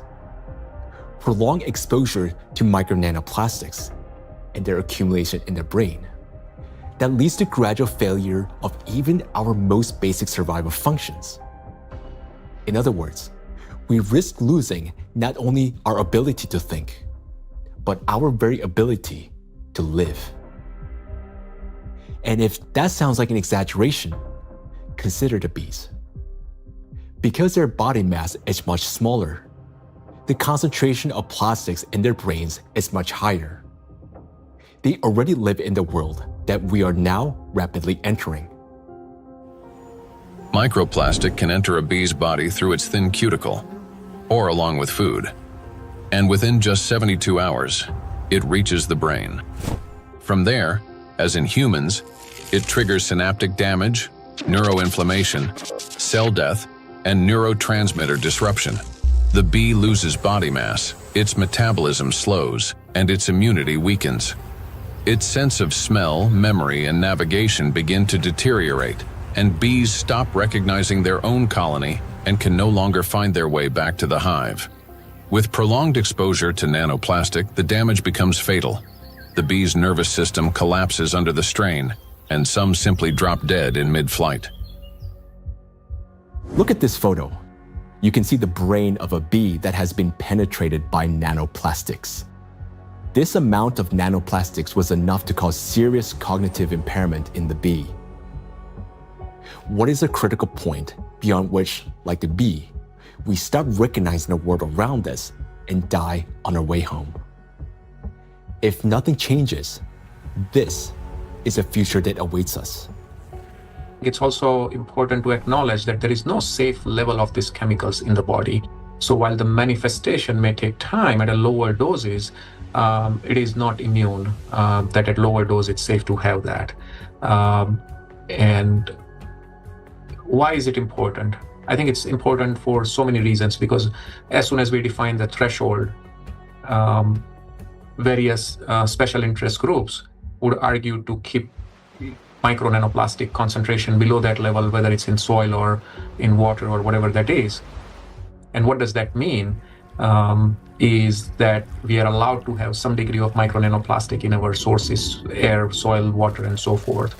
But it's a cumulative impact, we have to remember. It's not a particular threshold at any given point in time in the source of whatever we are consuming, but it's a cumulative impact in our brain. And we don't know that, honestly, because it's the factor of time there is going to be different for bee than for a young child who doesn't have a fully developed brain versus an adult brain. Let us recall that a single nanoplastic particle in the human body is not equivalent to one dead cell. After destroying one, the same particle does not stop. It continues traveling through the body, killing one cell after another. So even the tiniest amounts of nanoplastics will damage the brain. And that's why there's no such thing as a safe concentration. And there will never be. The only difference lies in the rate of destruction. That is, the more nanoplastics there are, the faster the process. These plastic particles destroy the biosphere and the cells within our bodies. They damage organelles and biomolecules, including mitochondria and DNA, leading to reduced energy production, genetic mutation, the breakdown of neural connections, and the disruption of brain signals that regulate our organs and vital functions. All of this happens imperceptibly as we go about our daily lives. Yet, inside the brain, a silent systemic destruction is already underway. The question is, will we as humanity recognize the full scale of this threat in time and find a way to strip micro and nanoplastics of their ability to accumulate and retain electric charge? A threat that must not be ignored. The more I've learned about nanoplastics and how widespread they are and their harmful biologic effects, the more I am really, really concerned about just exactly what's going on, how much it's going to affect now us and future generations, and it's very sobering. And I think it's very important that people need to understand that it's maybe not the big, plastic part which is out there somewhere, but it's the breakdown of those particles, even smaller, of these products, in all the time smaller particles, which is then the big danger for us, and that is, I think, something which needs to go into the head of people, because then and in their minds, so they understand that this is might be an avalanche which just comes down the road, but it will come. Or might come, if we don't do anything about it. So that's my point here. So we can't just leave it like that, The most frightening aspect is that nanoplastics interfere with the most fundamental processes of life. Their electrostatic charge breaks bonds, distorts bioelectric signals, and destroys the harmony that exists between cells and entire organisms. It also disrupts the impulse of life, the signal that links a bee to a flower, a tree to the forest, a neuron to the brain. It silences rhythms that have resonated in unison for centuries. This is a threat that cannot wait. It must be confronted now. It is a matter of survival. We can do as much, research and scientific community does whatever it does, but until this alarm goes to the public, nothing will change, right? It's not a science problem anymore. Science has clearly shown what it wanted to show.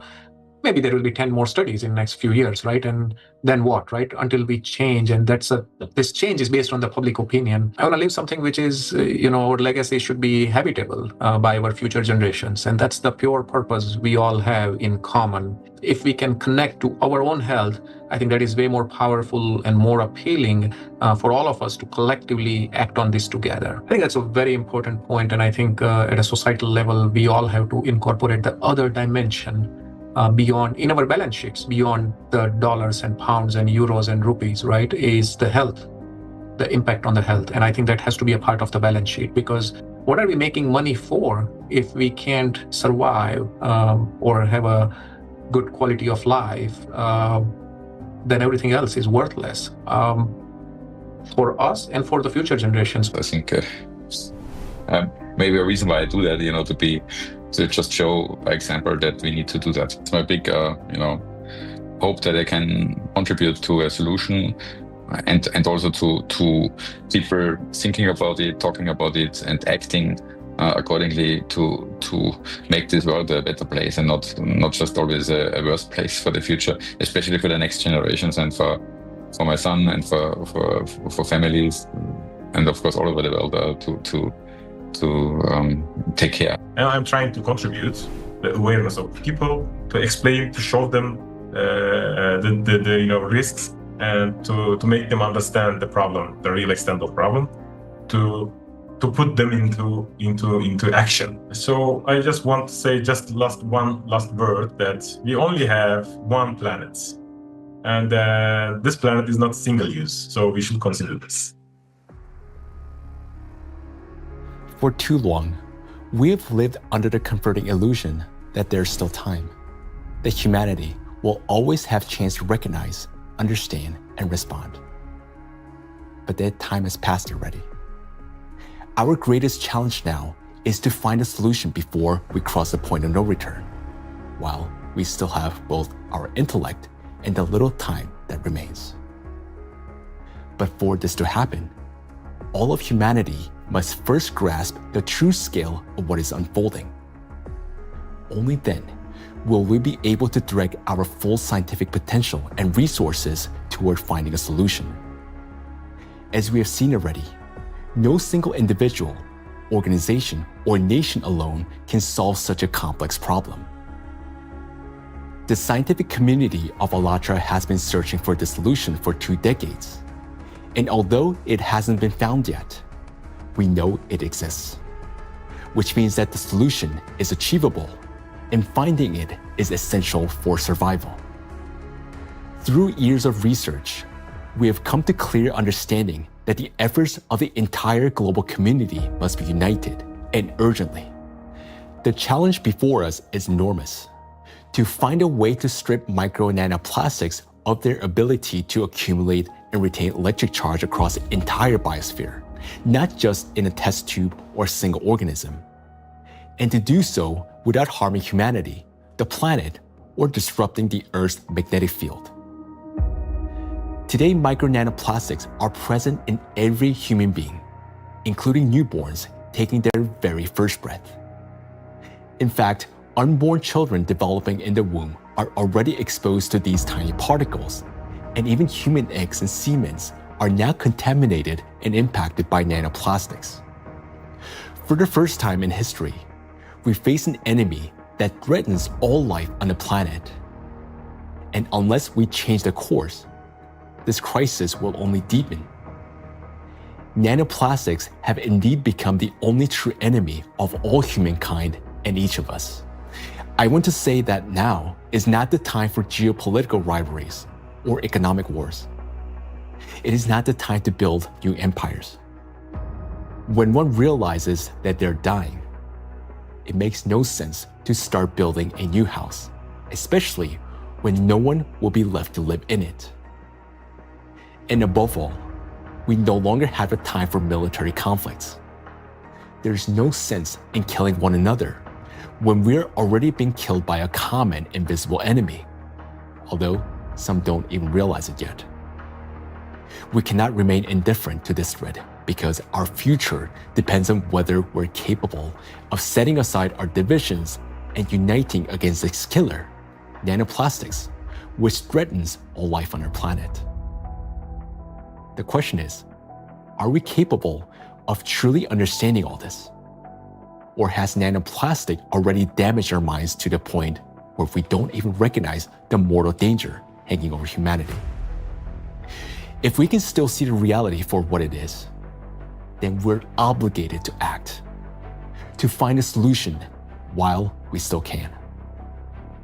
We cannot shift this responsibility to the next generation, because if we fail to find a solution now, there will not be any true generation. And knowing this, giving up would mean betraying ourselves, our families, our children, and all of humanity, condemning all life on this planet to slow and inevitable death. Each of us, if still capable of understanding this threat, can contribute something meaningful to this effort. Only by acting together can we solve this monumental challenge and preserve the most precious thing that we have, life itself. Life is worth fighting for.